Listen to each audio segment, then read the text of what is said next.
ಅಧ್ಯಕ್ಷರೇ,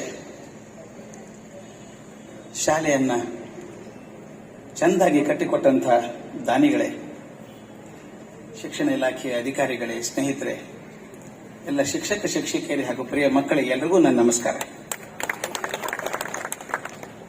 ನಾನು ಕೆಲವು ಭ್ರಮೆಗಳನ್ನು ಹುಟ್ಟಿಸ್ಬಿಟ್ಟಿದ್ದೇನೆ ಅನ್ಸುತ್ತೆ. ನೋಡಿದೆ, ಗೋಡಂಬಿ ಬಹಳ ಇಷ್ಟ ನನಗೆ ಅಂತ. ಅದು ಯಾರು ಹೇಳಿದ್ರೋ ಗೊತ್ತಿಲ್ಲಪ್ಪ. ನಂದು ವೃಷಭ ರಾಶಿ. ವೃಷಭ ರಾಶಿ ಅಂದ್ರೇನು? ದನ. ಹುಲ್ ತಿಂದೆ ಸಂತೋಷ ಪಡುವಂತ ಜೀವ. ಏನು ಬೇಯಿಸಿ ಹಾಕಿದ್ರು ಚೆನ್ನಾಗಿರುತ್ತೆ. ಗೋಡಂಬಿ ಇಷ್ಟ ಅಂತ ಅದು ಯಾರು ಹೇಳಿದ್ರು ಗೊತ್ತಿಲ್ಲ. ಒಳ್ಳೇದಿರ್ಬೋದೇನೋ, ಗೋಡಂಬಿ ಅಂದ್ರೆ ಇಷ್ಟ ಅಂತ ಏನು ಸುದ್ದಿ ಇಲ್ಲ ಅದು. ಈಗ ನನಗೆ ಇನ್ನೊಂದು ಭಯ ಆಯಿತು. ನನ್ಗೆ ಸ್ವಲ್ಪ ತೊಂದರೆ ಆಗಿತ್ತು, ಬೆನ್ನಿಗೆ ಪೆಟ್ಟಾಗಿ ತುಂಬಾ ತೊಂದರೆ ಆಗಿತ್ತು. ಇವತ್ತೇ ಮೊದಲೇ ಸಲ ಮನೆ ಬಿಟ್ಟು ಹೊರಗೆ ಬಂದದ್ದು ನಾನು. ಈಗ ಬರೋಕ್ಕಾಗಲ್ಲ ಅಂತ ಹೇಳಿದ್ದೆ. ಆಗ ನಮ್ಮ ವಿಶ್ವನಾಥ್ ಅವರು ನನ್ನ ಮೆಸೇಜ್ ಕಳಿಸಿದ್ರು. ನಾನು ನಮ್ಮ ಅಧ್ಯಕ್ಷರ ಹತ್ರ ಮಾತಾಡಿದ್ದೀನಿ, ಎಚ್ ಎಸ್ ಶೆಟ್ಟಿ ಅವ್ರ ಹತ್ರ ಮಾತಾಡಿದ್ದೀವಿ, ನಿಮ್ಮನ್ನು ಹೆಲಿಕಾಪ್ಟರ್ನಾದ್ರೂ ಹತ್ಸ್ಕೊಂಡ್ ಬರ್ತೀವಿ ಎಂದು. ನನಗೆ ಅದು ಇನ್ನೂ ಭಯ. ಕೆಲವು ಡಿಪಾರ್ಟ್ಮೆಂಟಲ್ಲಿ ಹೆಲಿಕಾಪ್ಟರ್ ಹತ್ಸೋದು ಅಂದ್ರೆ ಬೇರೆ ಅರ್ಥ ಇದೆ. ನಾನು ಬೇಡಪ್ಪ, ನಾನು ಬರ್ತೀನಿ, ಹೀಗೆ ಬರ್ತೀನಿ ಅಂತ ಹೇಳಿ ಬಂದು ತುಂಬಾ ಸಂತೋಷ ಆಯ್ತು. ನಾನು ಸಾಕಷ್ಟು ಸಲ ದಕ್ಷಿಣ ಕನ್ನಡಕ್ಕೆ ಬಂದಿದ್ದೇನೆ, ಬೇಕಾದಷ್ಟು ಸಲ ಬಂದಿದ್ದೇನೆ. ಪ್ರತಿ ಸಲ ತುಂಬಾ ತೃಪ್ತಿಯಿಂದ ವಾಪಸ್ ಹೋಗಿದ್ದೇನೆ. ಯಾಕಂದ್ರೆ ಇಲ್ಲಿ ಶಿಸ್ತು ನನಗೆ ಬಹಳ ಇಷ್ಟ. ಶಿಸ್ತು ಮತ್ತೆ ಇಲ್ಲಿ ಕೇಳ್ಕೊಳ್ಳುವಂತ ರೀತಿ ಇದೆಯಲ್ಲ, ಸಮಯ ಪ್ರಜ್ಞೆ, ಇದೆಲ್ಲ ತುಂಬಾ ಚೆನ್ನಾಗಿರುತ್ತೆ. ನಾನು ಇಷ್ಟ ಆಗುತ್ತೆ. ಬೇರೆ ಕಡೆ ಹೋದಾಗ ನಾನು ಈ ಮಾತನ್ನು ಹೇಳ್ತೇನೆ. ಒಂದು ತಮಾಷೆ ಹೇಳ್ಬಿಡ್ತೇನೆ. ಬೀದರ್ ಜಿಲ್ಲೆಯಲ್ಲಿ ಔರಾದ್ ಅಂತ ಒಂದು ತಾಲೂಕಿದೆ, ತುದಿ, ಮಹಾರಾಷ್ಟ್ರದ ಬಾರ್ಡರ್ ಅದು. ಅಲ್ಲಿ ನಾನು ಮಕ್ಕಳಿಗೆ ಮಾತಾಡೋಕೆ ಹೋಗಿದ್ದೆ. SSLC ಮಕ್ಕಳಿದ್ರು, ಸುಮಾರು ಒಂದು 2,000 ಜನ ಮಕ್ಕಳು. ಒಬ್ಬ ಹುಡುಗಿ ಎದ್ದಿನ ಪ್ರಶ್ನೆ ಕೇಳಿದ್ಲು, ಸರ್ ನಮಗೂ ಉಡುಪಿಯವ್ರಿಗೆ ಏನಾದರೂ ವ್ಯತ್ಯಾಸ ಇದೆಯಾ ಸರ್ ಅಂತ ಕೇಳಿ. ಯಾಕಮ್ಮ ಹಂಗೆ ಕೇಳ್ತೀಯ ಅಂದೆ. ಅವ್ರು ಯಾವಾಗಲೂ SSLC ರಿಸಲ್ಟಲ್ಲಿ ನಂಬರ್ 1, 2ನೇ ಇರ್ತಾರೆ, ನಾವು ಯಾವಾಗಲೂ ಕಡೆಗೆ ಇರ್ತೀವಲ್ಲ ಸರ್, ನಮಗೆ ಕಲಿಯೋಕೆ ಬರಲ್ವಾ ಅಥವಾ ಮೇಸ್ಟ್ರಿಗೆ ಕಲಿಸೋಕೆ ಬರಲ್ವಾ ಅಂತ ಕೇಳಿದ್ವಿ. ಪ್ರಶ್ನೆ ಚೆನ್ನಾಗಿತ್ತು. ನಾವೇ ದಡ್ಡರಿದ್ದೀವ ಅಥವಾ ಮೇಸ್ಟ್ರಿಗೆ ಕಲಿಸೋಕೆ ಬರಲ್ವಾ ಅಂತ. ನಾವು ಉತ್ತರ ಹೇಳೋದು ಕಷ್ಟ ಆಯಿತು. ನೀವಂತೂ ದಡ್ಡರಲ್ಲಮ್ಮ ಅಂತ ಅಷ್ಟೇ ಹೇಳಿದ್ವಿ. ಉಳಿದದ್ದನ್ನು ಅರ್ಥ ಮಾಡ್ಕೋಬೇಕು. ಯಾಕೆ ಈ ಮಾತನ್ನು ಹೇಳಿದೆ ಅಂದ್ರೆ, ಈ ಗ್ರಾಮಾಂತರ ಪ್ರದೇಶದಲ್ಲಿ ಮಕ್ಕಳಿಗೆ ಕಲಿಯೋ ಹಸಿವು ಜಾಸ್ತಿ ಇದೆ. ಪಟ್ಟಣದಲ್ಲಿ ಅದು ಸಿಗೋಲ್ಲ. ಎಷ್ಟೋ ಸಲ ನಾನು ಕಲ್ಲಮ್ಮ ಅವ್ರು ಹೇಳ್ತಿದ್ದೆ, ಬನ್ನಿ ಅಂದ್ರೆ, no don't call me to cities, I say call me to small places, I come. ಸಣ್ಣ ಊರಿಗೆ ಕರೆದ್ರೆ ಬರ್ತೀನಿ, ದೊಡ್ಡವರಿಗೆ ಬರಲ್ಲ ಅನ್ನೋರು. ಅವ್ರಿಗೆ ಗೊತ್ತದು. ಹಸಿವಿದೆ, ನೆಲ ಒಣಗಿದೆ, ನೀರು ಹಾಕಿದ್ರೆ ಹಿಡ್ಕೊಳ್ಳತ್ತೆ, ಜೀವ ದ್ರವ್ಯ ಇದೆ ಅಲ್ಲೊಳಗೆ. ಅಂತ ಬ್ರಹ್ಮಾವರಕ್ಕೆ ನಾನು ಇವತ್ತು ಬಂದಿದ್ದೇನೆ. ತುಂಬಾ ಸಂತೋಷ ಪಟ್ಟಿದ್ದೇನೆ. ಇಷ್ಟೊಂದು ಜನ ಮಕ್ಕಳು. ನನಗಿದು ನೋಡಿದಾಗ ನಮ್ಮ ಗುಂಡಪ್ಪನವ್ರ ನೆನಪಾಯ್ತು. ಹೊಸ ಚಿಗುರು, ಹಳೆ ಬೇರು ಎರಡೂ ಕೂಡಿದ್ದಾರೆ. ಹೊಸ ಚಿಗುರು ಕಾಣಿಸ್ತಾ ಇದೆ, ಹೊಸ ಕಟ್ಟಡ, ಹಳೆ ಬೇರು ಇಲ್ಲಿದೆ. ಆ ಬೇರಿನ ಮೇಲೇನೆ ಚಿಗುರು ಬಂದದ್ದು. ನಾನು ಎಚ್ ಎಸ್ ಶೆಟ್ಟಿ ಅವ್ರಿಗೆ ಹೇಳಬೇಕಾದದ್ದು, ದೊಡ್ಡ ಸಾರ್ಥಕ ಕೆಲಸ ಮಾಡಿದ್ದೀರಿ ನೀವು ಅಂತ. ಅವ್ರ ತಂದೆಯವರ ಹೆಸರಿಟ್ಟಿದ್ದಾರೆ. ಅವ್ರ ತಂದೆಯವರು ಶಿಕ್ಷಕರಾಗಿದ್ದರು ಅಂತ ಹೇಳಿದ್ರು. ಒಬ್ಬ ಮಗ ತಂದೆಗೆ ಏನು ಮಾಡಬಹುದು ಅನ್ನೋದನ್ನು ಮಾಡಿ ತೋರಿಸಿದ್ದೀರಿ ಅಂತ. ತಂದೆ ಹೆಸರನ್ನ ಶಾಶ್ವತ ಮಾಡುವಂತ ಕೆಲಸ ಮಾಡಿದ್ದೀರಿ. ದೊಡ್ಡ ಕೆಲಸ. ಯಾವಾಗಲೂ ಪಿತೃ ಋಣ ಅಂತ ಇದೆ ನಮ್ದು. ತಂದೆ ಋಣವನ್ನು ತೀರಿಸಬೇಕು, ತಂದೆ ತಾಯಿ ಋಣ ತೀರಿಸಬೇಕು ಅಂತಿದೆ. ಹೇಗೆ ತೀರಿಸೋದು? ಬೇಕಾದಷ್ಟು ಹಾದಿಗಳಿದ್ದಾವೆ. ಆದ್ರೂ ಒಂದು ಹಾದಿ, ಇಲ್ಲಿ ಕಲಿತಂತ ಮಕ್ಕಳಿಗೆ ಓದೋದಕ್ಕೊಂದು ಅವಕಾಶ ಮಾಡಿಕೊಟ್ಟು. ಎಷ್ಟು ವರ್ಷ ಬರುತ್ತೋ ಗೊತ್ತಿಲ್ಲ, ಎಷ್ಟು ವರ್ಷ ಇರ್ತಾ ಇದ್ರು. ನನಗನ್ಸೋ ಮಟ್ಟಿಗೆ ಇಲ್ಲಿ ಕಲ್ತಂತ ಮಗು ಯಾಕೆ ಭಾರತದ ರಾಷ್ಟ್ರಪತಿ ಆಗಬಾರದು? ರಾಮೇಶ್ವರಂನಲ್ಲಿ ಕಲ್ತಂತ ಹುಡುಗ ಭಾರತದ ರಾಷ್ಟ್ರಪತಿ ಆಗ್ಬೋದಾದ್ರೆ, ಯಾವುದೋ ಪಂಜಾಬದ ಹಳ್ಳಿಯಲ್ಲಿ ಓದಿದಂತ ಹುಡುಗ ಭಾರತದ ಪ್ರಧಾನಮಂತ್ರಿ ಮನಮೋಹನ್ ಸಿಂಗ್ ಆಗ್ಬೋದಾದ್ರೆ, ಕೇರಳದ ಒಂದು ಅತ್ಯಂತ ದಲಿತ ಕುಟುಂಬದಲ್ಲಿ ಒದ್ದಾಡಿಕೊಂಡು ಕಲ್ತಂತಹ KR ನಾರಾಯಣನ್ ಭಾರತದ ರಾಷ್ಟ್ರಪತಿ ಆಗೋದಾದ್ರೆ, ಪ್ಲಾಟ್ಫಾರ್ಮ್ ಮೇಲೆ ಚಹಾ ಮಾರ್ತಿದ್ದು ಅಂತ ಹುಡುಗ ಭಾರತದ ಪ್ರಧಾನಮಂತ್ರಿ ಆಗೋದಾದ್ರೆ, ಬ್ರಹ್ಮಾವರದ ಹುಡುಗಿ ಯಾಕೆ ಆಗ್ಬಾರ್ದು ರಾಷ್ಟ್ರಪತಿ ಆಗ್ಲಿ ಅಂತ ಹಾರೈಸಬೇಕು. ಯಾಕೆ ಈ ಮಾತನ್ನು ಹೇಳ್ತಿದ್ದೀನಿ ಅಂದ್ರೆ, ಎಚ್ ಎಸ್ ಶೆಟ್ಟಿ ಅವರು ಮಾಡಿದಂತ ಕೆಲಸ ಬರೀ ಬಿಲ್ಡಿಂಗ್ ಕಟ್ಟೋದಲ್ಲ, ಒಂದು ಶಿಕ್ಷಣಕ್ಕೆ ಪೂರಕವಾದಂತಹ ವಾತಾವರಣ ಕಟ್ಟಿಕೊಟ್ಟಿದ್ದಾರೆ. ಒಳಗಡೆ ಹೋಗಿ ಬಂದ ನಾನು ಕಟ್ಟಡ ನೋಡೋದಕ್ಕೆ. ಅದು ಯಾವುದೇ ಪ್ರೈವೇಟ್ ಶಾಲೆಗಿಂತ ಕಮ್ಮಿ ಆಗಿಲ್ಲ, ಯಾವ ದೃಷ್ಟಿಯಿಂದನೂ ಕಮ್ಮಿ ಆಗಿಲ್ಲ. ಅಷ್ಟು ಚೆನ್ನಾಗಿರೋ ಕಟ್ಟಡ ಇದೆ. ವಾತಾವರಣ ಬಹಳ ಮುಖ್ಯ ಕಲಿಯೋದಕ್ಕೆ. ಕಲ್ಪನೆ ಮಾಡ್ಕೊಳ್ಳಿ, ನೀವೊಂದು ಯಾವುದೋ ಧ್ಯಾನ ಮಂದಿರದಲ್ಲಿ ಕೂತಿದ್ದೀರಿ, ಎಲ್ಲ ಶಾಂತವಾಗಿದೆ, ಚೊಕ್ಕಟವಾಗಿದೆ ಜಾಗ, ಎಲ್ಲರೂ ಧ್ಯಾನ ಮಾಡ್ತಿದ್ದಾರೆ. ಆಗ ನಿಮಗೆ ಕೆಮ್ಮು ಬಂದ್ರೆ ಏನ್ ಮಾಡ್ತೀರಿ? ತಡ್ಕೋತೀರಿ, ಕೆಮ್ಮಲ್ಲ. ತೀರಾ ತಡ್ಕೊಳಕ್ ಆಗಲ್ಲ ಅಂದ್ರೆ ಹೊರಗಡೆ ಹೋಗಿ ಕೆಮ್ಮು ಬರ್ತೀರಿ. ಯಾಕೆ? ಆ ಕಟ್ಟಡದ ಶಾಂತ ವಾತಾವರಣ ಡಿಸ್ಟರ್ಬ್ ಮಾಡಕ್ ಮನಸ್ಸು ಬರಲ್ಲ ನಿಮಗೆ ಅವಾಗ. ಆದ್ರೆ ಅದೇ ಮನುಷ್ಯ ಬಸ್ ಸ್ಟ್ಯಾಂಡ್ ಪಕ್ಕ ನಿಂತ್ಕೊಂಡಿರ್ತಾನೆ, ಬಾಳೆಹಣ್ಣು ತಿಂದು ಸಿಪ್ಪೆ ಅಲ್ಲೇ ಬಿಸಾಕ್ತಾನೆ, ಇನ್ನೊಂದು 100 ಬಿದ್ದಿದೀವಲ್ಲ. ಅಂದ್ರೆ ಹೇಗೆ ವಾತಾವರಣ ಪ್ರೇರಣೆ ಕೊಡ್ತದೆ ಅಂತ. ಶಾಂತವಾದ ಶುದ್ಧವಾದ ವಾತಾವರಣ ಶಾಂತತೆಯನ್ನೇ ಕೊಡುತ್ತದೆ, ಕಲುಷಿತವಾದ ವಾತಾವರಣ ಕಲುಷಿತವಾದ ಬಿಹೇವಿಯರ್ ಅನ್ನೇ ಕಳಿಸ್ಕೊಡುತ್ತದೆ. ಆದ್ದರಿಂದ ತಾವು ಒಂದು ಕಟ್ಟಡ ಕಟ್ಟಿ ಮಕ್ಕಳಿಗೆ ಕಲಿಯೋ ವಾತಾವರಣವನ್ನು ಕಟ್ಟಿಕೊಟ್ಟಿದ್ದೀರಿ ಅಂತ. ಅವ್ರು ಮಾತಾಡುವಾಗ ಒಂಚೂರು ಬೇಸರ ಕಾಣಿಸ್ತು, ಜನ ಹೀಗೆ ಮಾತಾಡ್ತಾರೆ ಅಂತ. ನಾ ಹೇಳಿದೆ, ದಯವಿಟ್ಟು ರಘುಪತಿ ಭಟ್ರು ಕರೆಕ್ಟಾಗಿ ಹೇಳಿದ್ರು, ಬೇಜಾರು ಮಾಡ್ಕೋಬಾರ್ದು. ಕಲ್ಲು ಹೊಡೆಯೋದು ಯಾರಿಗೆ ಸ್ವಾಮಿ? ಹಣ್ಣಿದ್ದ ಮರಕ್ಕೆ ತಾನೆ. ಬರಡು ಗಿಡಕ್ಕೆ ಯಾರಾದ್ರೂ ಕಲ್ಲು ಹೊಡಿತಾರ? ನಿಮ್ ಕಡೆ ಕೊಡೋ ಶಕ್ತಿ ಇರೋದ್ರಿಂದ ಜನ ಮಾತಾಡ್ತಾರೆ. ಒಂದು ಮಾತು ಹೇಳ್ತೀನಿ, ಯಾರು ಕೊಟ್ರೋ ಅವ್ರು ಶಾಶ್ವತವಾಗಿ ಉಳಿದ್ರು, ಯಾರು ಪಡ್ಕೊಂಡ್ರು ಅವ್ರು ಯಾರು ಉಳಿದಿಲ್ಲ. ನಾನು ಹಿಂದ್ಕೊಂಡು ಬರ್ದಿದ್ದೆ ಅದನ್ನ. ನಾನು ಕಾಲೇಜಲ್ಲಿ ಪಾಠ ಮಾಡುವಾಗ MSc ಹುಡುಗರಿಗೆ ಪಾಠ ಮಾಡ್ತಿದ್ದೆ. ನಾನು ಕಲಿಸಿದ್ರು ರಸಾಯನಶಾಸ್ತ್ರ ಕಲಿಸ್ತಾ ಒಂದು ಪ್ರಶ್ನೆ ಕೇಳಿದೆ ಹುಡುಗರಿಗೆ. ನಾನು ಯಾವಾಗಲೂ ಹಾಗೇನೆ ಸ್ವಲ್ಪ ಆ ಕಡೆ ಹೋಗೇ ಬರೋದು. ನಾನು, ನಿಮ್ಮ ಅಜ್ಜನ ಹೆಸರು ಎಷ್ಟು ಮಂದಿಗೆ ಗೊತ್ತು ಅಂತ ಕೇಳಿದೆ. ಅವ್ರಂದ್ರು, ಅಜ್ಜನಿಗೂ ಕೆಮಿಸ್ಟ್ರಿಗೆ ಏನು ಸಂಬಂಧ? ಮತ್ ಮೇಷ್ಟ್ರು ಕೇಳಿದ್ರೆ ಹೇಳ್ಬೇಕಲ್ಲ. ಎಲ್ರೂ ಕೈ ಎತ್ತಿದ್ರು. ಸಂತೋಷ, ಎಲ್ರಿಗೂ ಅಜ್ಜನ ಹೆಸರು ಗೊತ್ತಿದೆ. ಒಂದು 10 ಸೆಕೆಂಡ್ ಬಿಟ್ಟೆ, ನಿಮ್ಮ ಅಜ್ಜನ ಹೆಸರು ಎಷ್ಟು ಮಂದಿಗೆ ಗೊತ್ತಿದೆ ಅಂತ ಕೇಳಿದೆ. ಮುಖ ನೋಡ್ಕೊಂಡ್ರು ಹುಡುಗರು. ಒಂದು 5-6 ಜನ ಕೈ ಎತ್ತಿದ್ರು. ಅಡ್ಡಿಲ್ಲ, 6 ಜನಕ್ಕಾದ್ರೂ ಗೊತ್ತಲ್ಲ ಅಜ್ಜನ ಹೆಸರು. ಮತ್ತೊಂದು 10 ಸೆಕೆಂಡ್ ಬಿಟ್ಟೆ, ಅಜ್ಜನ ಹೆಸರು ಎಷ್ಟು ಮಂದಿಗೆ ಗೊತ್ತು ಅಂತ. ಯಾರೂ ಕೈ ಎತ್ತಲಿಲ್ಲ. ಆಶ್ಚರ್ಯ ಅಲ್ವಾ? ನಿಮ್ಮ ಅಜ್ಜನ ಹೆಸರೇ ಗೊತ್ತಿಲ್ಲ ನಿಮ್ಗೆ ಅಂದೆ. ಹುಡುಗಿ ಎದ್ದು ನಿಂತ್ಕೊಂಡು ಜೋರಾಗಿ ಹೊರಟಾಗಿ ಮಾತಾಡಿದ್ಲು. ಏನ್ ಪ್ರಯೋಜನ ಬಿಡಿ ಸರ್ ಅಂದು. ನಮ್ಮ ತಾಯಿ, ನಾನು ನಮ್ಮ ಅಜ್ಜನ ಹೆಸರು ಕೇಳ್ತಾ ಇಲ್ಲ, ನಿಮ್ಮ ಅಜ್ಜನ ಹೆಸರು ಕೇಳ್ತಾ ಇದ್ದೀನಿ. ಏನ್ ಪ್ರಯೋಜನ ಅಂತೀಯಲ್ಲಮ್ಮ ಅಂದೆ. ಬಿಡಿ ಸರ್, ಏನ್ ದೊಡ್ಡ ಸಾಧನೆ ಮಾಡಿದಾರ ನೆನ್ಪಿಡ್ಬೇಕು ಅಂದು. ಆಕೆ ಕೋಪ ನೋಡಿ ಸುಮ್ಮನೆ ಕೂತ್ಕೊಂಬ ತಾಯಿ ಅಂತ ಹೇಳಿದೆ. ಇನ್ನು ಕೆಲವು ಹೆಸರು ಹೇಳ್ತಾ ಹೋಗ್ತೀನಿ, ಗೊತ್ತಿದ್ರೆ ಕೈ ಎತ್ತಿದ್ರೆ ಬಿಟ್ಬಿಡಿ, ಏನ್ ತಕರಾರಿಲ್ಲ ಅಂತ. ಅವ್ರು ಕೂತಿದ್ರು, ಮೇಷ್ಟ್ರು ಯಾವ ಹೆಸರು ಹೇಳ್ತಾರೆ ಅಂತ. ನಾನು ಹೇಳಿದೆ, ರಾಮ ಗೊತ್ತಾ ನಿಮಗೆ? ಅಯೋಧ್ಯ ರಾಮ ಗೊತ್ತು. ಕೃಷ್ಣ ಗೊತ್ತಾ? ಗೊತ್ತು. ಬುದ್ಧ, ಮಹಾವೀರ, ಯೇಸು ಕ್ರಿಸ್ತ, ರಾಮಕೃಷ್ಣ ಪರಮಹಂಸರು, ವಿವೇಕಾನಂದರು, ಬಸವಣ್ಣ, ಶಂಕರಾಚಾರ್ಯ ಎಲ್ಲ ಗೊತ್ತಾ? ಎಲ್ರೂ ಗೊತ್ತು ಅಂದ್ರು. ನನ್ನ ತಕರಾರು ಬಂತು ನೋಡಿ ಅಂತೇಳಿ. ನನ್ನ ತಕರಾರು ಏನು ಅಂದ್ರೆ, ಎಂದಿನ ರಾಮ 9600 ವರ್ಷ ಇದ್ದಂಥ ರಾಮ ನೆನಪಿಟ್ಟಿದ್ದೇನೆ ನಾನು. ನಮ್ಮ ಅಜ್ಜನ ಅಜ್ಜ ಅಷ್ಟಿಂದನವನಲ್ಲ, ಅವನ ಹೆಸರು ನೆನಪಿಲ್ಲ ನನಗೆ.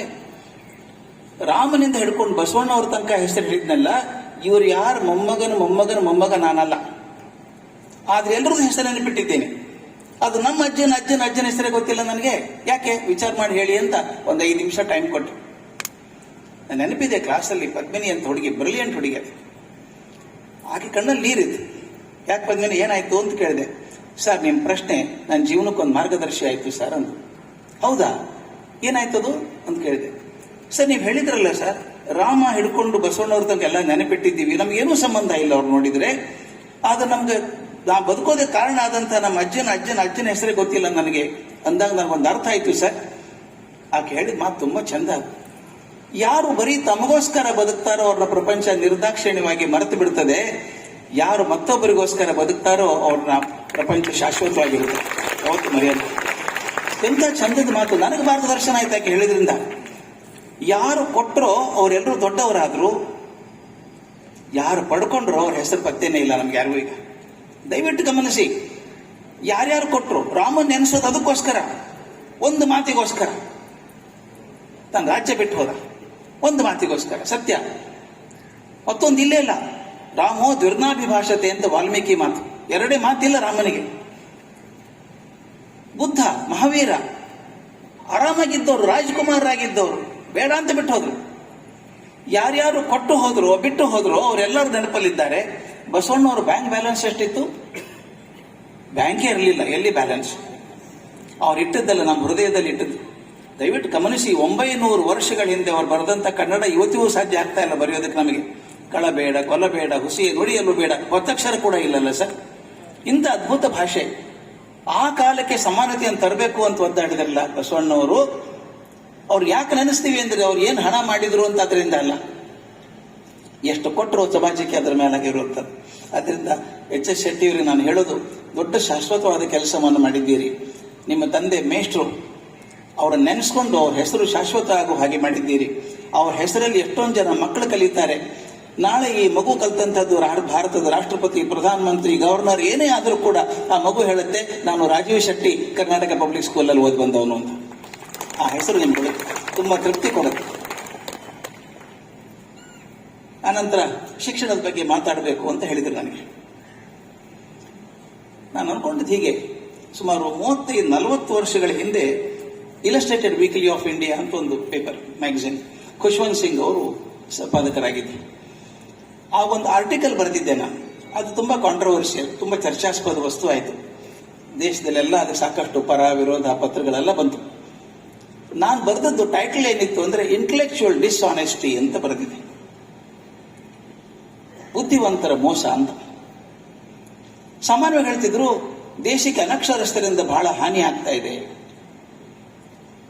ಅಕ್ಷರಸ್ಥರು ಹೆಚ್ಚಾಗಬೇಕು, ಅನಕ್ಷರಸ್ಥರಿಂದ ಬಹಳ ಹಾನಿ ಆಗ್ತಾ ಇದೆ ದೇಶಕ್ಕೆ ಅಂತ ಬರೆದಿದ್ರು.